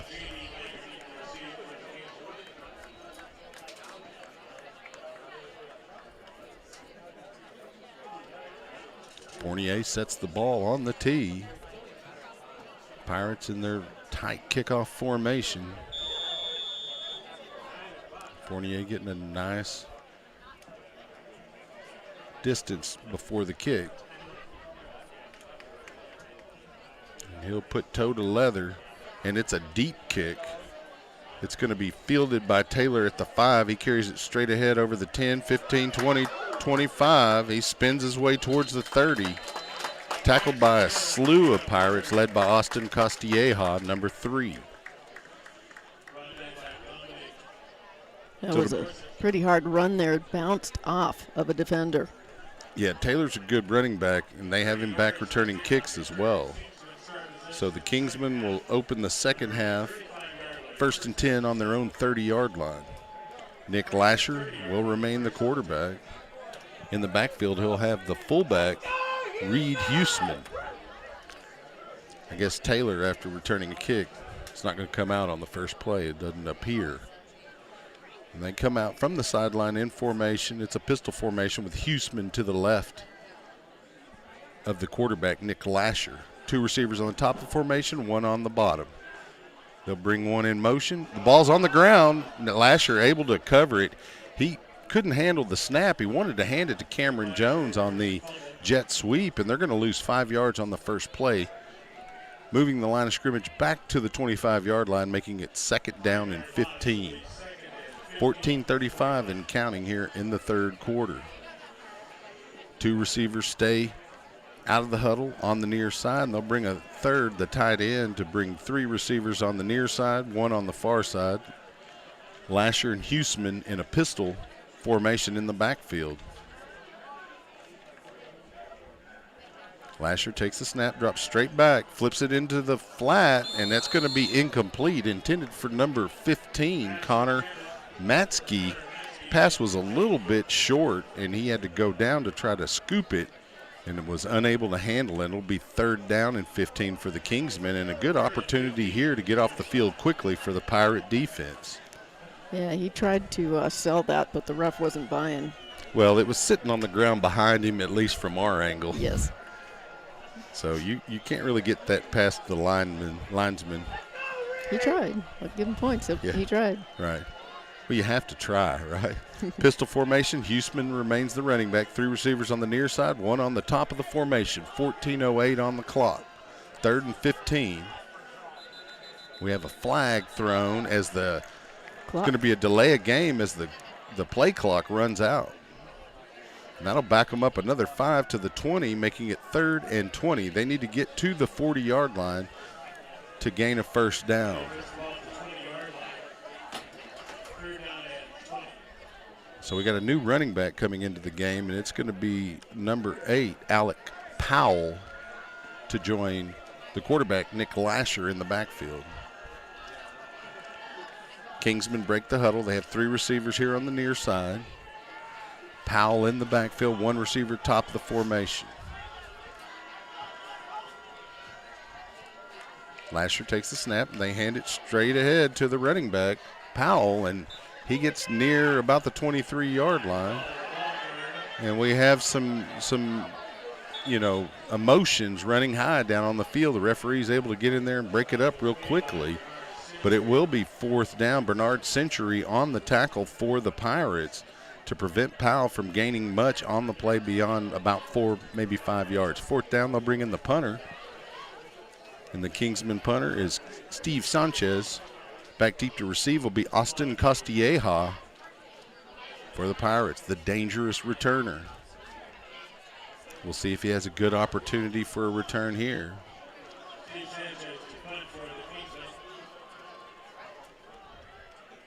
Sanchez, there's a rush in on Sanchez. He's able to get the punt off. Costilleja fills it at his own 40, starts right, goes left, goes back to his left, carries up over the 40 to the 42, maybe 43-yard line. Not much of a return, but still good field position for the Pirates to open their first drive of the second half.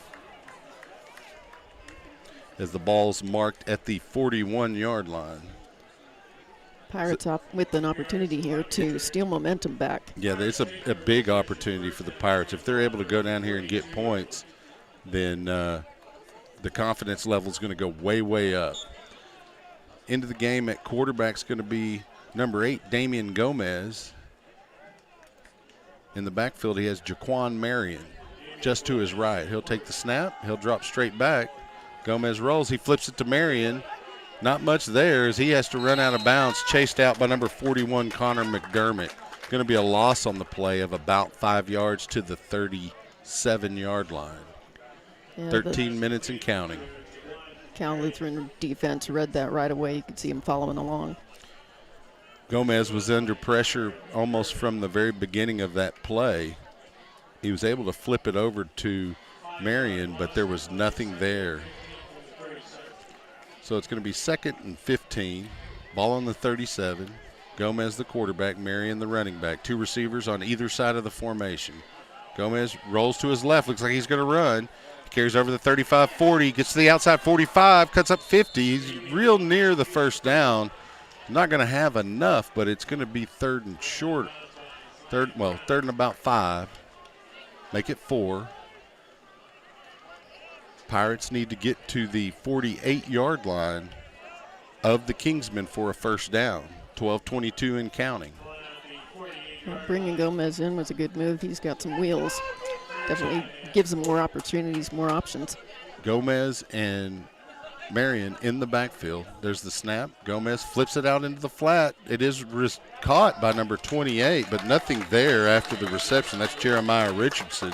In fact, he's going to lose a yard or 2 on that.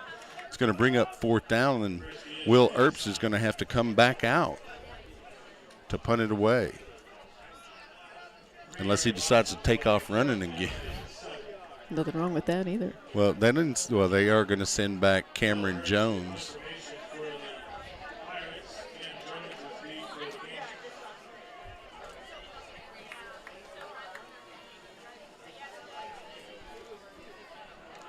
So Jones lines up to receive around the 15. There's the snap. Earps rolls to his left. High punt. Fair catch signal from Jones. He drops it. Ball's on the ground. Looks like Jones might have been able to get back on it.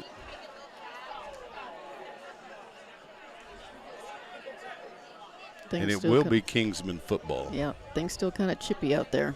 Yeah. 11:18 remaining here in the third quarter. It's still 23-7 Kingsman, and they'll have their second drive of the second half, and they're starting it on the 15. They bring the offense from the sideline. Nick Lasher remains the quarterback. They'll bring back Jackson Taylor as the running back now.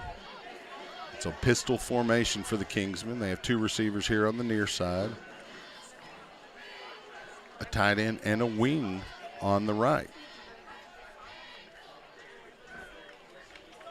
Lasher takes the snap. He'll hand to Taylor straight ahead. He breaks through the line of scrimmage and picks up about 3 yards. He's going to be tackled by number 17, Peyton Gomez is there along with Peyton Ludeman. So they're going to give him about 2.5, 3 yards. We'll make it 2nd and 7 for the Kingsmen. Ball marked at the 19-yard line. Taylor, the running back, behind Lasher in a pistol formation. Got one receiver on the near side, a tight end on either side. And they'll hand to Taylor straight ahead. He tries to bounce outside, bounces it back in, cuts up over the 25 to about the 29 and picks up the first down. Taken down by 11. That's Ludeman on the stop. Also there, Elijah Norris. It'll be a first down for the Kingsmen at their own 28.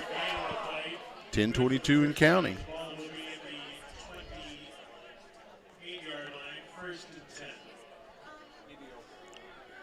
Kingsmen taking their time in the huddle. They'll break the huddle to the line of scrimmage. Taylor, the running back. Lasher still the quarterback. Pistol formation. Single receiver on each side and a tight end on both sides. They'll hand it to Taylor again, straight ahead. There quickly to make the stop is number 17, Alec Gomez. Alec Gomez. It's going to be second down, not anything there. No gain on the play. 9:40 and counting. Noah Clarkson got some action in on that as well. Good surge there from the front of the Pirate defense. They got to keep that up and get off the field and let the offense have some more opportunities. Kingsmen taking their time in the huddle. There's about 15 seconds on the play clock. They break the huddle. Taylor remains the running back. Got two receivers at the top of the formation, a tight end on both sides, and a wing tight on the near side. Fake to Taylor, drops straight back, thrown down the seam, complete to number 13, Jawan Thomas, the senior, with the reception into Pirate territory at the 45-yard line. First down, Kingsmen. 9 minutes and counting. It was a good job by Reese to stop his drive there, though. He could have found some open territory. Thomas got a step on him, but he was still able to bring him down after a deep reception. Lasher, the quarterback, Taylor, the running back, in the pistol. Single receiver on either side of the formation. And they're going to hand it to Taylor on the – no, they fake it, roll it out, and pass incomplete to the man swinging out into the flat. That's number 28. That's Jaden Klein, the tight end. So it falls incomplete, stopping the clock with 8:25. It'll be second down.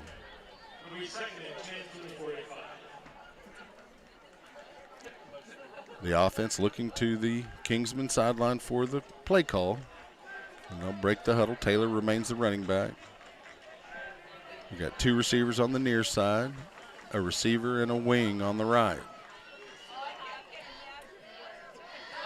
Nick Lasher takes the snap, hands off to Taylor straight ahead. He bounces it out to the right. He jumps over a tackler but gets taken down in the air by Peyton Ludeman.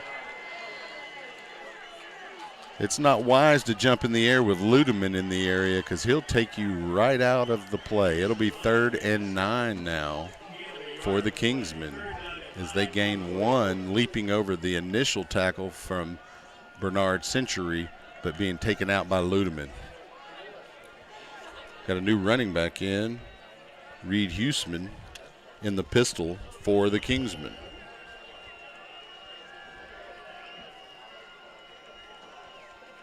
Lasher takes the snap, drops straight back. Looking, throws over the middle.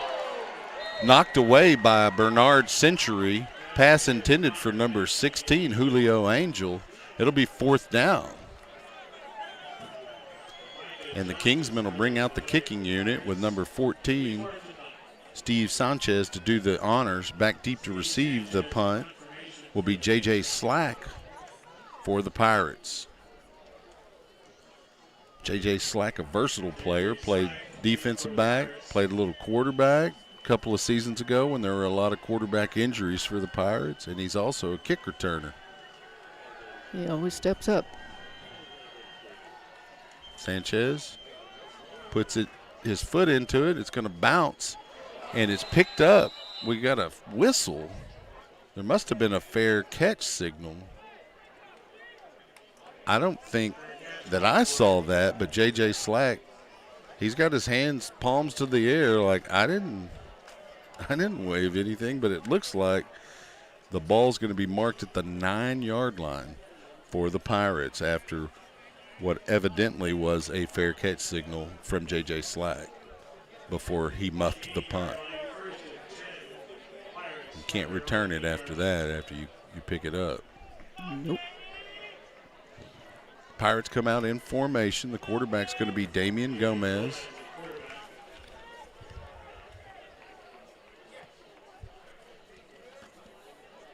Running back's Oken. We had a little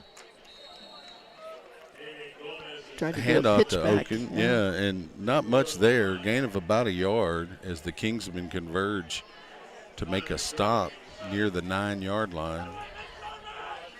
So it'll be 2nd down. 7:06 and counting. Gomez comes out in a pistol with Udon, the running back, just to his right. 3 receivers top of the formation. Gomez rolls to his left, carries straight ahead, but he's wrapped up quickly by number 13, Jackson White. Gain of about 2 on the play. It's going to bring up 3rd and about 7. Pirates huddle up. Play clock moving at about 28 seconds. Game clock at about 8:30. That is and actually counting. 6:30. It's 6:30. That Yep. upright blocks that side of the number for me. Yes, it does. So 6:23 and counting. Gomez and Udon in the backfield. There's a snap. Gomez runs, hands off to the running back. He carries it straight ahead over the 15 to about the 16. It's not going to be enough for a first. And the Pirates will have to bring out the punting unit. Will Earps will come out and do the honors.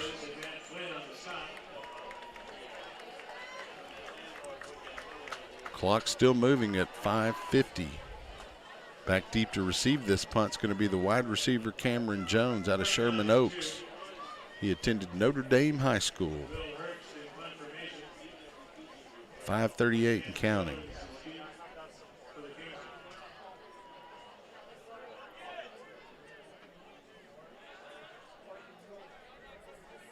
Snap to Earps.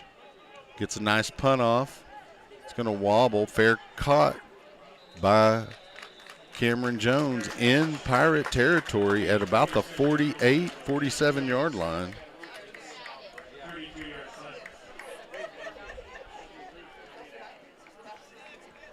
So they have good field position, the Kingsmen, in Pirate territory with 5:19 remaining in the 3rd quarter. Pirate defense going to have to step up once again, try to put the clamps down on the Kingsmen offense. Nick Lasher coming out with the running back, Jackson Taylor. They'll line up in a pistol formation. Got 2 receivers at the top of the formation, one here on the near side with a tight end and a wing on the near side. Taylor moves to the left.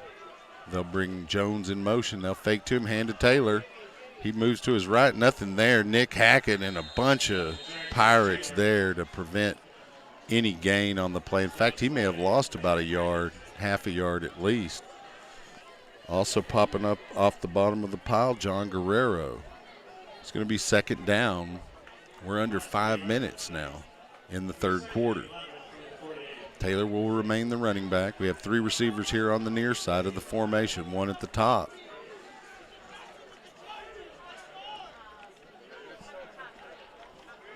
Nick Lasher calls out his cadence. He takes the snap, drops straight back. Over the middle, caught by Cameron Jones right around the hashes on the left side inside the 25 to the 24-yard line, where it'll be 1st and 10 Kingsmen with 4:24 and counting. It was a spectacular jump catch. Got the crowd riled back up. They took his legs out from under him, but his concentration remained on the football, and he was able to bring it in. Pistol formation for the Kingsmen here on 1st down. 3 receivers, top of the formation. Lasher will hand off to Taylor on the left guard. He breaks through the line of scrimmage. He breaks some tackles. He's at the 5-4. He's going to be stopped at the 1-yard line. That tackle made by 31.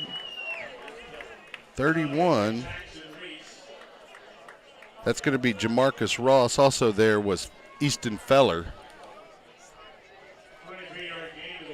So they got it marked around the 1.5-1-yard line, and so the Kingsmen with an opportunity here to extend their lead with 3:37 and counting.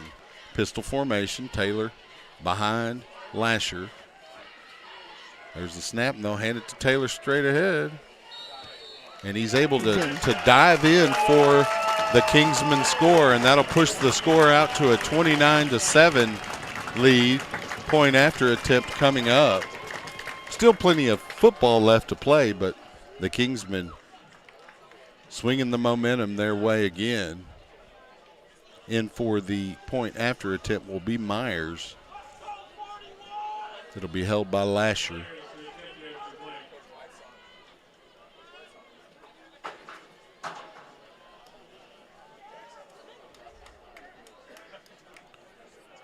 There's the snap, hold, and the kick is up. And it's good. That'll make the score 30-7 with 3:26 remaining. We'll stay here with the broadcast and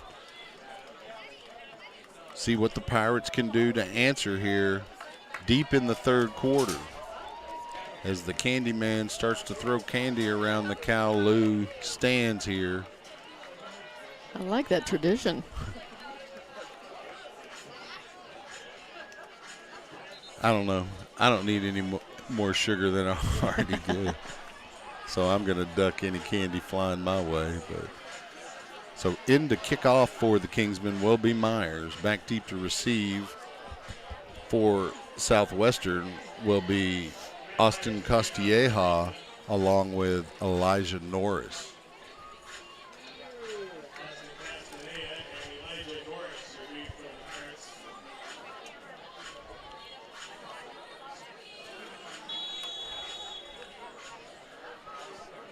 So the Kingsmen will line up and kick here with a big lead over the Pirates. Myers puts toe to leather, and it's a deep kick. It's going to be fielded by Costilleja around the 8. He's up over the 10, near the 20, spins over the 20, and he's brought down around the 21 by number 13, Jackson White. But it will be a 1st down Pirates. The ball is going to be marked at the 24-yard line to start this drive. The Pirates will huddle on the sideline with 3:19 remaining here in the third quarter, and they'll break that sideline huddle and come out into formation. It's time to mix it up a bit. It looks like the quarterback will remain Damian Gomez. And the running back will be Ewan Oaken. They'll fake to Oakham. Pass down the right sideline intended for number 10, Eric Ovalle, but the pass a little bit too long. He's not able to get underneath it, and that'll fall incomplete, bringing up 2nd down with 3:13 remaining here in the third. Play clock moving at 30 seconds. Gomez gets the play from the sidelines, comes to the huddle. Huddle breaks. It'll be a pistol formation with Oken in the backfield, but near the line of scrimmage. 2 receivers top of the formation. Gomez looks that way and then carries straight to the right off a right tackle, and has a nice gain of about 5 yards before he's stopped by number 9, and that's Christopher Diaz. It's going to bring up 3rd and about 4, maybe 5 yards. 2:53 and counting on the game clock. Pirates break the huddle. Gomez and Oken in the backfield. Oken just to the right of Gomez. 3 receivers at the top of the formation for the Pirates. Gomez flips it out to Oken. As he catches it, he gets hammered, and it's going to be an incomplete pass as Gomez flipped it forward. There was a defender there that would have intercepted a pitch, so he kind of flipped it over his head, and it went forward. Fortunately for the Pirates, it wasn't a fumble because of that forward lateral or the forward motion of the ball. It wasn't a lateral. It's going to result in Earps coming in to punt. Back deep to receive that punt is going to be number 1, Cameron Jones.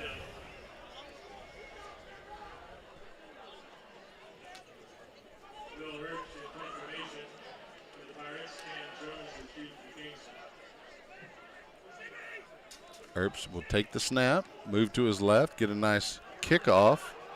It's going to bounce around the 40, and it'll be down at the 35-yard line by Peyton Ludeman. And so the Kingsmen will have the ball again with 2:34. This time it'll be on their side of the field on the 35. They'll huddle on the sideline here to open the drive. Nick Lasher's had a pretty good ball game at quarterback for him.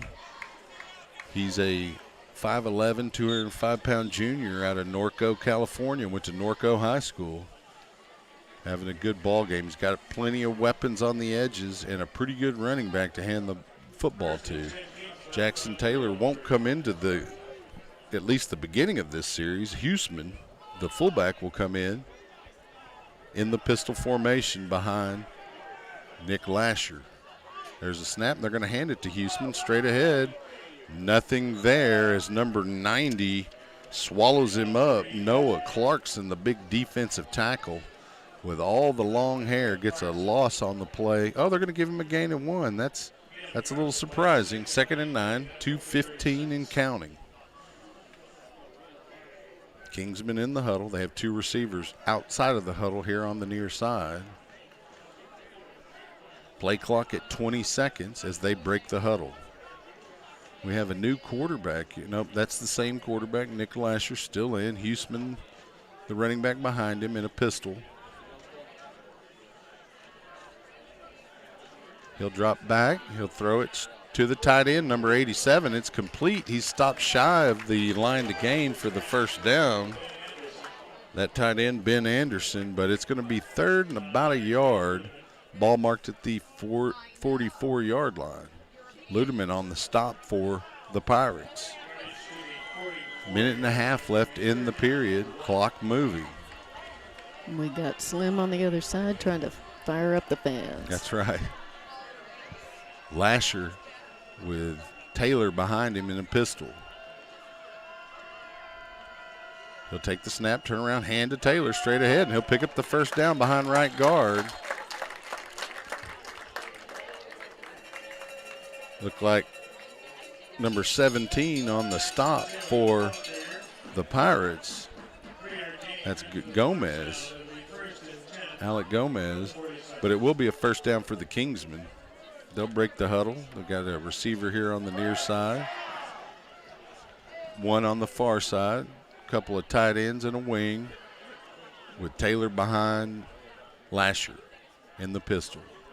Lasher takes a snap, flips it on a slant to the receiver on the near side, Jawan Thomas. He'll carry it for a first down to the 40-yard line in Pirate territory. 33 seconds and counting here in the 3rd period.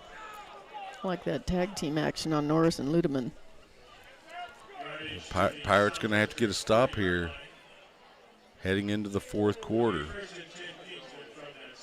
The Kingsmen may let the clock run down as there's 15 seconds on the game clock as they break the huddle. The play clock hasn't even started to move. Taylor behind the quarterback. Lasher, and that'll be the end of the period. We'll take a quick break for a sponsor break.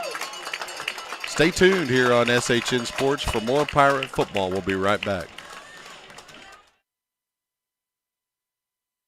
Southwestern University Football Weekly would like to thank the following corporate sponsors for making this broadcast possible: Antioch, Georgetown, Chapel Realty Group, Roger Chapel, Chick-fil-A, Chisholm Trail Pediatrics, CJ's Catering, Hewlett Chevrolet Buick Volkswagen, Double Dave's Pizza, Eagles Wings Home Services, First Texas Bank, Gary Brown CPA, Georgetown Commercial Properties, Georgetown Shirt Company, Georgetown Title, Grooveline Productions, HEB, Hello Georgetown, John F. Lewis CPA, Mighty Fine, Minuteman Press Waterboy Graphics, Primerica Financial Solutions Derek McGill, Ross & Champion CPAs, Rudy's, St. David's Georgetown Hospital, Schlotzsky's, Sheraton Austin Georgetown Hotel and Conference Center, Stephanie Featherstone State Farm, Upstream Investment Partners Scott Olson, Whataburger, and Wolf Ranch. Be sure to thank these local businesses for sponsoring your Southwestern Pirates. Welcome back for the fourth quarter here as the Kingsmen come out in formation, pistol formation. We've got a new running back in the game. It's going to be number 8, Alec Powell. 3 receivers here on the near side, 1 at the top of the formation. 1st and 10. Lasher hands to Powell straight ahead. He's going to get a nice gain of about 6 yards, but he's tackled by Jason Lund. It's going to bring up a 2nd and 4 as the line of scrimmage moves to the Pirate 34-yard line.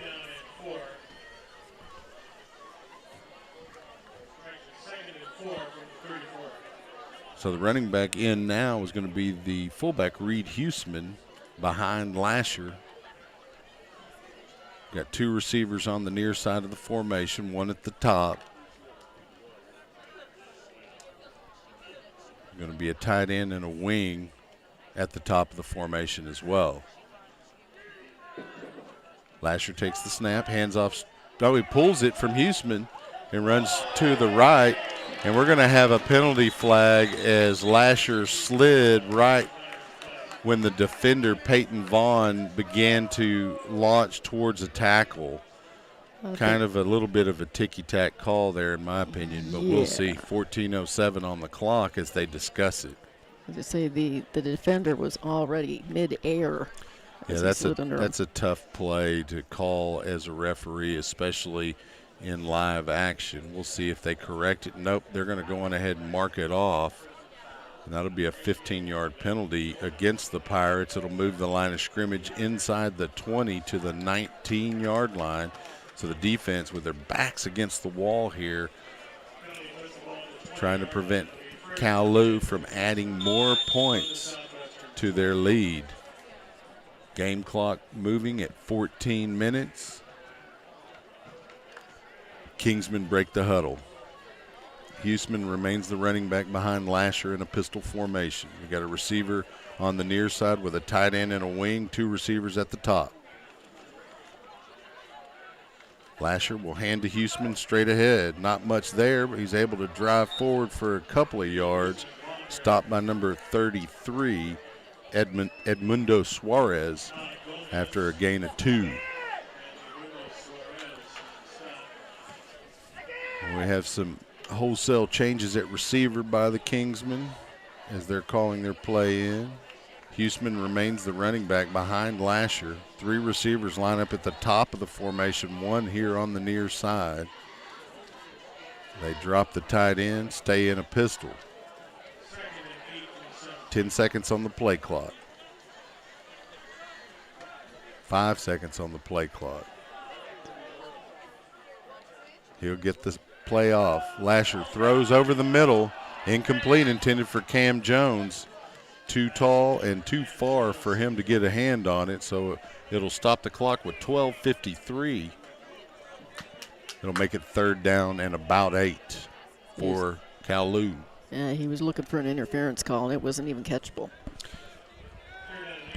Yeah, he made it a little too tall, a little too far. Cam Jones, very athletic, unable to get his hand on the ball. So 3rd down and 8. Huseman, the running back. 3 receivers, top of the formation. 1 here on the near side for Lasher.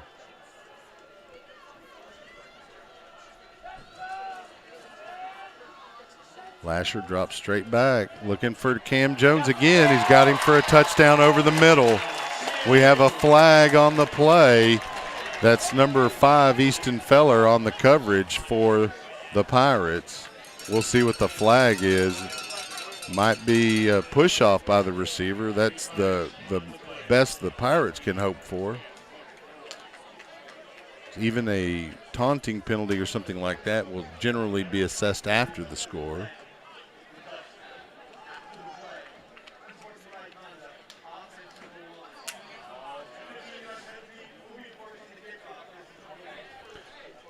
So that'll make the score 36-7 with 12:50 remaining. Point after attempt coming up.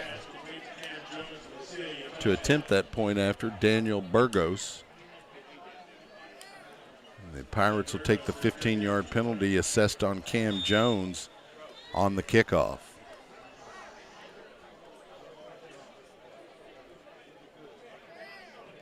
So Daniel Burgos lines up the point after attempt. It's going to be held by the quarterback, Nick Lasher. Snaps there. Hold is there. Kick is up. And it's good. And that'll make the score 37-7 with 12:50 remaining in the ball game. And we'll stay here with the broadcast as the Pirates get ready to set up their kick return and see what they can do offensively here down the stretch. You've got to give credit to the Cal Lutheran Kingsmen. They played a really good ball game defensively, and their offense is everything is advertised, and they will contend for a playoff spot in their conference.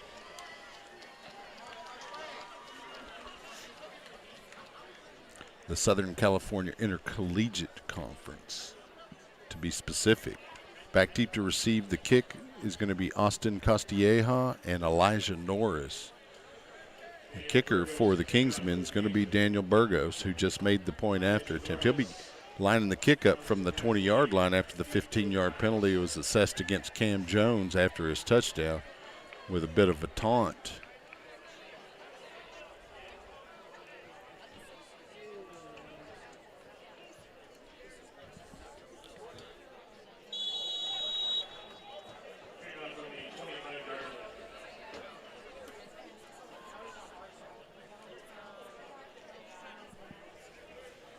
So Burgos ready to kick here. Pirates might get good field position. Deep kick by Burgos, going to be fielded by Castilleja around the 18. He's up over the 20, 25, 30. Moves to the right, 35, up to the 40 before he's wrapped up. Pirates will have good field position on their own 40-yard line. Some great hustle by Castilleja. Looks like the tackle made by number 15, Matsky.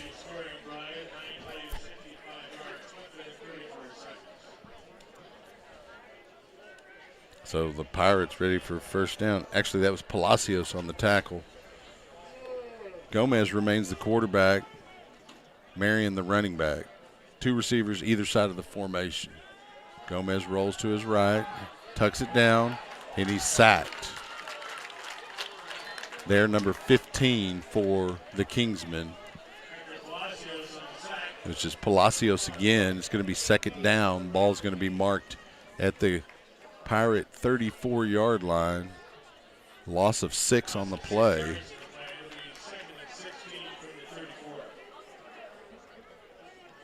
Marion remains the running back with Gomez the quarterback. 2 receivers either side of the formation. They fake to Marion throw deep down the right seam, intended for number 10, Eric Ovali. Falls incomplete. There on the coverage for the Kingsmen, number 32, Elijah Jones, is going to bring up third down for the Pirates. There is a flag down near the pocket. Potential hold against the Pirates. We'll see the call here.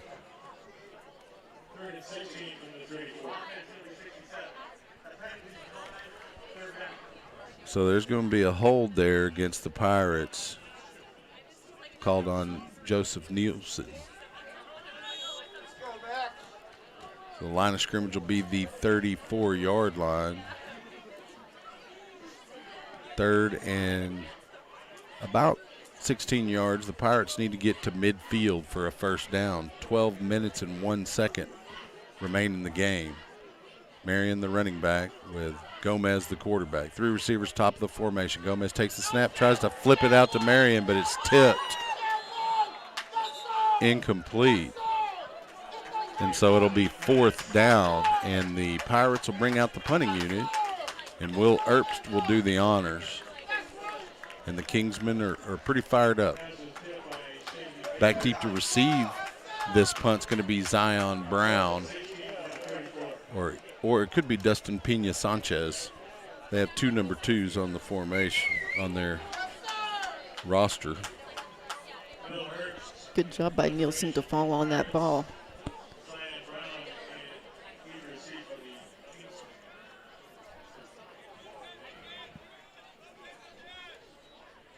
Erbst puts his foot into it. Nice high kick. Fair caught by Brown right around the 30-yard line, where the Kingsmen will take over again. 11:48 remaining here in the ball game. And they'll huddle. The Kingsmen will huddle on the sideline. Pirate defense out on the field. The Kingsmen likely to try to run the clock as much as possible here. Lasher will have Huseman in the backfield with him. And they'll come out in a pistol. They'll have a tight end and a wing on the near side, two wide receivers at the top of the formation. Lasher takes the snap, turns around, hands it to Huseman. He has a hole on the left side and is undercut by number 15, J.J. Slack, after a gain of about 4 yards, second down. A good tackle there by Slack. Just took the legs out from under Huseman, the big fullback. I was going to say, Huseman's about twice his size. That was impressive. Yeah, Huseman weighing in at 225 on a 5'10" frame. He's a pretty big kid. Out of Salgos, California, went to Salgos High School. Pistol formation. Huseman remains the running back. Two receivers top of the formation for Lasher. Lasher takes the snap, turns around, hands to Huseman. Nothing there, and then he busts through the line as he's being wrapped up. He's popped pretty good by number 15, J.J. Slack, but he'll pick up the first down over the 40 to the 41-yard line for the Kingsmen. Clock moving at 10:50. Play clock moving at 30 seconds. The Kingsmen in the huddle. They'll split out a receiver on either side of the formation. Huseman will remain the running back in the pistol. Tight end here on the near side with a wing.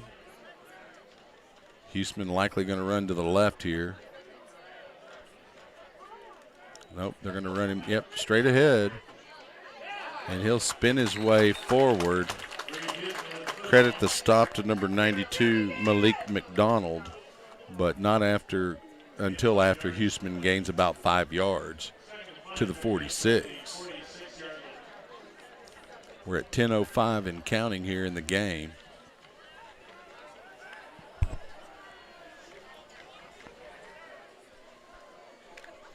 Two receivers here on the near side of the formation. We've got one at the top of the formation, a wing back there as well. Taylor back in the game with Lasher.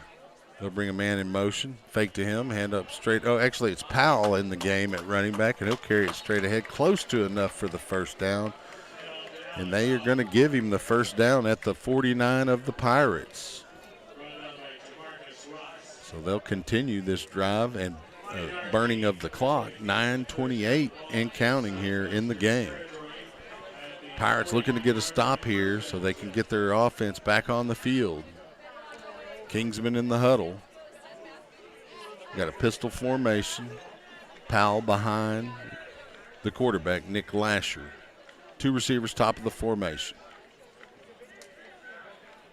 Lasher takes the snap, fakes to Powell, rolls to his left, flips it into the flat to number 28. He'll break out into the open and run over a defender to inside the 35 for a first down. Kingsman. That's going to be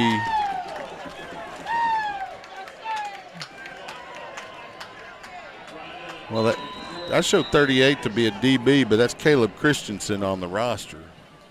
It'll be a first down for the Kingsmen at the 35. And their clock will stop at 8:51 due to an injury. The clock winds now. Play clock moving as well. Kingsman in the huddle. There's about 15 seconds on the play clock, 8:41 and counting here in the fourth period. Powell, the running back behind Lasher. Two receivers, bottom of the formation, one at the top. There's the snap. They're going to hand straight ahead to Powell, and he spins his way to the 30 before he's tripped up by number 10 of the Pirates, Carson Huckfelt, out of Magnolia West High School. It's going to be 2nd and 5 after the gain of 5 from Powell. Kingsman break the huddle. Huseman back in at running back. Lasher, the quarterback. Two receivers, bottom of the formation, one at the top. Lasher takes the snap, turns around, fakes to Huseman, rolls to his right. He's got a receiver on the right side. It hits him. That's number 14 with the completion. Tyson Lundring for a first down inside the 20 at the 15 of the Pirates. Clock stops at 7:45. Play clock moving at 31 seconds. I tell you what, Lasher has been the game maker here. He certainly doesn't have a lot of rust. Especially here in the second half. Pistol formation, Huseman behind Lasher. Two receivers at the top of the formation, one at the bottom with a wing back. Lasher will take the snap, hand to Huseman, straight ahead. He breaks a tackle at the line of scrimmage, is able to get it inside the 10 or right down to the 10. Nick Hackett there for the stop. It's going to be 2nd and 5.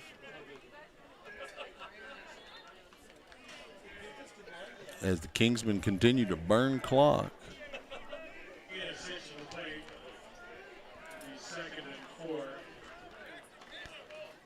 Huseman remains the running back behind Lasher. Two receivers, bottom of the formation, one at the top. Got a wing back on the near side. Lasher takes the snap, turns, hands to Huseman, straight ahead. He spins his way forward, but not much there. On the stop for the Pirates, number 54, Ross.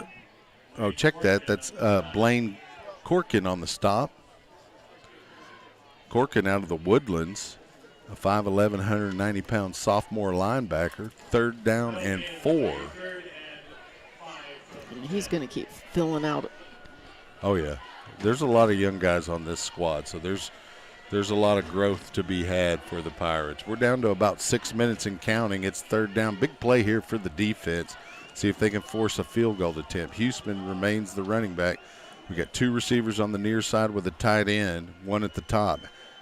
Lasher turns and hands to Huseman. He carries straight ahead, stops shy of the yard needed for the first down, which was the 5. Looks like they're going to mark it at the 7. It's going to bring up 4th and 2 with 5:35 in counting. Looks like they're going to leave the offense out there, not bring out the field goal unit. So Need a big play here from the defense so they can get the ball back and try to move it down the field. Huseman will remain the running back for the Kingsmen as they break the huddle. The two receivers at the top of the formation, one here on the near side with a tight end and a wing. Lasher, take the snap, turn, hand to Huseman, straight ahead. He dives forward. It's going to be close. We'll see. It's going to depend on the spot. The clock is stopped. The near side is marking it at the 5. Far side said no, but it looks like they're going to give him the first at the 5-yard line. So it'll be first and goal for the Kingsmen with 5:02 and counting. Well, it's not moving yet. Now they're going to say he didn't get enough. Ball goes to the Pirates with 5:02 remaining as they were able to get a stop. You know, you had one referee come out at about the 6 on the far side, and the referee here on the near side came out on the 5. The White Hat decided it was just shy. In Pirate football, with their backs against the goal line just outside the 5-yard line, with 5:02 on the clock, they'll bring the offense out. Coleman Kerr will come out as the quarterback. He'll have Jaquan Marion as his running back. Kerr will be under center. We have two receivers top of the formation with a wingback. They'll bring one of those receivers in motion. They'll turn and hand to the running back, Marion. He'll carry it straight ahead for minimal gain of maybe a yard. Getting up off the bottom of the pile is going to be number 52, Gianluca Vanni for the Kingsmen. It's going to be second down and about 9 for the Pirates. Clock moving at 4:40. You can see that the Kingsmen have been able to look at more recent film of the Pirates than the Pirates have had. Well, that was true because there was no film to see recently. Handoff to Marion by Curry. He cuts to the right, spins his way forward for a first down over the 15 to about the 17. We have a flag thrown from way over here on the near side. Let's see what that call was, because the referee here on the near side was able to see all the way across the field where the action was and threw a flag with 4:15 on the clock. Marion was able to pick up the first down on that counter play. The home crowd not real happy with the referees here. Let's see what the call is.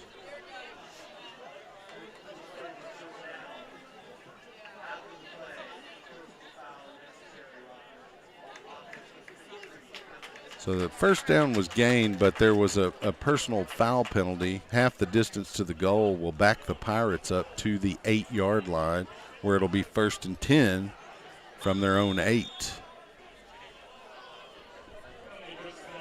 Clock moving at 4:10. Coleman Kerr breaks the huddle. Marion remains the running back. We have two receivers on the near side of the formation. There's the snap. Coleman Kerr turns around, hands to Marion. He carries it off the right side for a gain of about 3 over the 15 to about the 7. No, I mean the 10 to about the 12. Getting up off the bottom of the pile there is going to be Mike Dizen, the linebacker out of Daly City, California. 3 minutes, 30 seconds and counting here in the ball game. Pirates still in the huddle. Coleman Kerr coming from the sideline with the play call. Play clock at 14 seconds and counting. Marion remains the running back behind Kerr. Single receiver on either side of the formation. They bring one in motion, send him back. Kerr will turn and hand to Marion.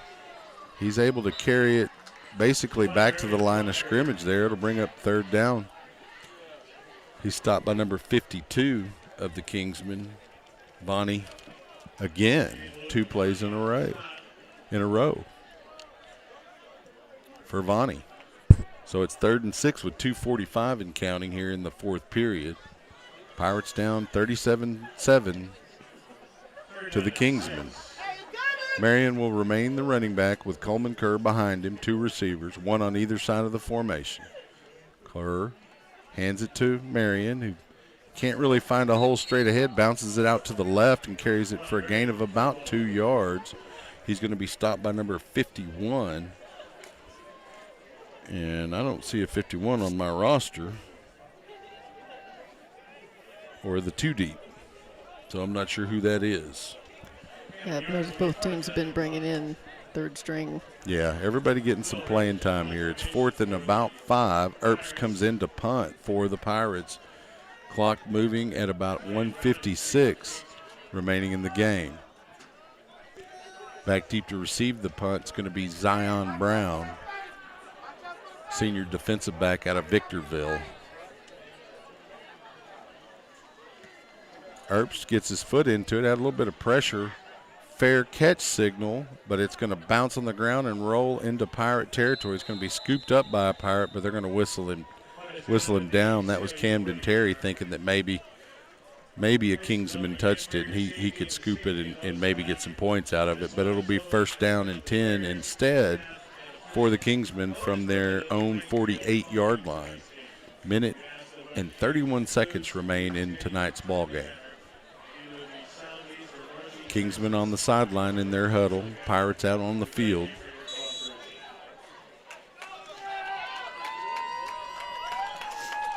Looks like we will have a new quarterback for the Kingsmen. That's going to be number 5. No, it's number 6. That's Nicholas Acosta. Powell behind him. Acosta will hand to Powell. Not much there as he runs into a wall led by number 6. That's going to be Jordan Harley Patterson, the 6', 202-pound junior out of Mesquite. 2nd down and 8. 1:13 and counting here in the ball game. Kingsmen in the huddle. They're taking their time, about 20 seconds on the play clock. Powell remains the running back. Acosta the quarterback. They're in a pistol formation. 2 receivers top of the formation, 1 on the near side with a wing. There's the snap. He'll turn and hand to Powell straight ahead. Nothing there. Pirate defense stiffening up a little bit here. Looks like Trey, I'm not sure who made that. So that was number 70 on the tackle. That's going to be John Payton with the stop. It's going to be 3rd and 8. Ball's going to be marked at midfield. Clock down to 25 seconds. And they can pretty much run this out, and that's what they're going to do is the Cal Lutheran Kingsmen celebrate and dump a big old Gatorade jug of water on their head coach.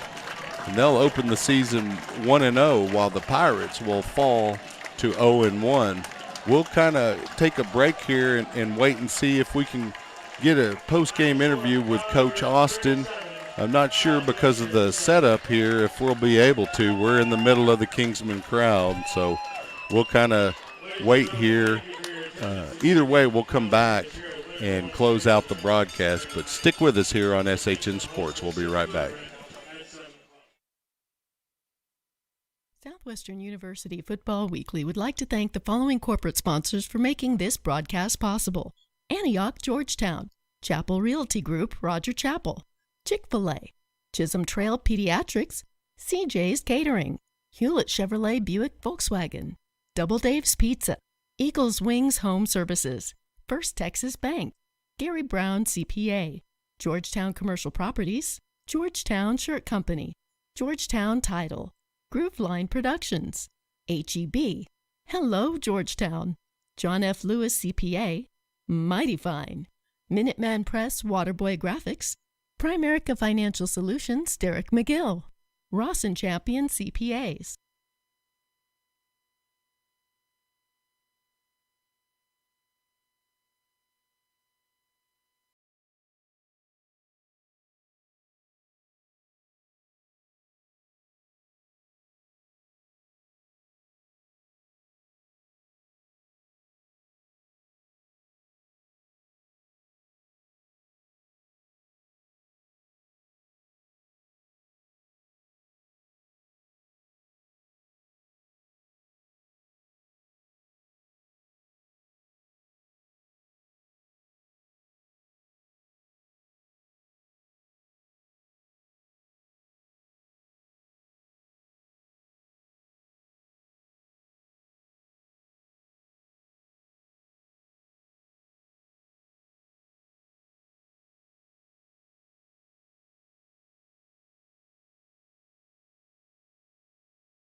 Welcome back to Thousand Oaks, California, where the Pirates dropped their season opener to the Cal Lutheran Kingsmen. We want to thank the Kingsmen for hosting us. They were very kind to us. We were here in the middle of the crowd, and it looks like we're going to have Coach Austin come up for a post-game interview. He's making his way through the crowd at the moment. Yeah, I would like to say the fans, everyone have been wonderful. They've been very hospitable and welcoming. We appreciate that very much. And so Coach Austin's going to come on down for an interview. Coach, we got you a headset here. Where you want me? Right here. And you got to be able to, show your athleticism there. Okay, Coach, not the outcome you wanted on a trip out here to Cal Lutheran, but we knew we were going to be facing a talented squad in the Kingsmen. Give us your thoughts on tonight's game. It was disappointing that we didn't give ourselves a chance. I mean, turnovers, 4 personal fouls. We couldn't get plays in and run our plays. We couldn't stay on top of routes on defense. We couldn't run our base offense and defense. So that's disappointing. I mean, we're not going to be successful. And you can't, everyone wants to cherry pick, right? We should have ran this play or that play. Right. We couldn't run anything. We tried all of our coverages. We ran all of our offense. We didn't execute any of them. So, of course, that starts with me. And our coaches have to do a better job of prepping our guys. But we weren't ready to execute. And so it was disappointing. I'm not angry about it. I mean, it's a football game. Right. But it's disappointing that we weren't ready to give a better effort. Well, and there's going to be a lot to build on. There's a lot of season left. Oh, yeah. Obviously this isn't a conference game, but it is something that'll give you some film to look at. And, there's a lot of learning opportunities and opportunities for improvement for your squad. So as you go into the next week here, what is the focus going to be as we go into Belhaven? Well, yeah, it's all on film. I mean, we had 3 deep coverage. We were double teaming a post route, and both guys got beat. I mean, that's on film. We sent the play in from the sideline, and between the sideline and the line of scrimmage, you didn't get in. You're right. All that stuff's on film, and it's all correctable. So we should be able to take a big step forward. We're going to have to, because Belhaven is better than the team we played tonight. They're really, really good. They just smashed the team they played. They've got all fifth-year seniors. So we've got to get better. But you're right about it being on film and things being correctable. So it's going to be right in front of us. And what we're doing tomorrow is we're going to come back here, and they're going to give us a classroom to watch some film. So we're going to get the film analyzed. We're going to come back out on the film and get some training in. And then we'll analyze this and move right forward into Belhaven, another long travel, another double night trip. So, and hopefully we'll learn how to travel better. We had energy. Don't get me wrong. I don't think that the travel was hard. I think we had a lot of energy. What we didn't have was focus and execution. So I guess we got to coach them better. But they brought their energy. We got to get them more focused, and I guess we got to teach them the plays better. So our coaches need to teach them the plays, and so that's what we're going to work on. Well, Coach, we'll see you on Wednesday for SU Football Weekly, presented by the Sheraton Georgetown Austin Hotel and Conference Center. And we look forward to it, Coach. All right, thank you. Thanks. We'll see you on the bus. You bet. And everyone who's listening, thank you for tuning in to SHN Sports this evening. As we mentioned, the Pirates, and as Coach said, didn't play to the level that he expects, and it was a bit disappointing for him and the squad, and they look to improve on that. And we'll look forward to that next week as they take on Belhaven, which is going to be a tall order and a travel to Mississippi, Jackson, Mississippi to be specific. So tune in on Wednesday to SU Football Weekly, presented by the Sheraton Georgetown Austin Hotel and Conference Center. And then next Saturday, tune in as the Pirates take on Belhaven. We'll be seeing you at that point. For Mickey Holden and Rich Hensley, I'm Chuck Cracy. Thank you for listening to Pirate Football on SHN Sports.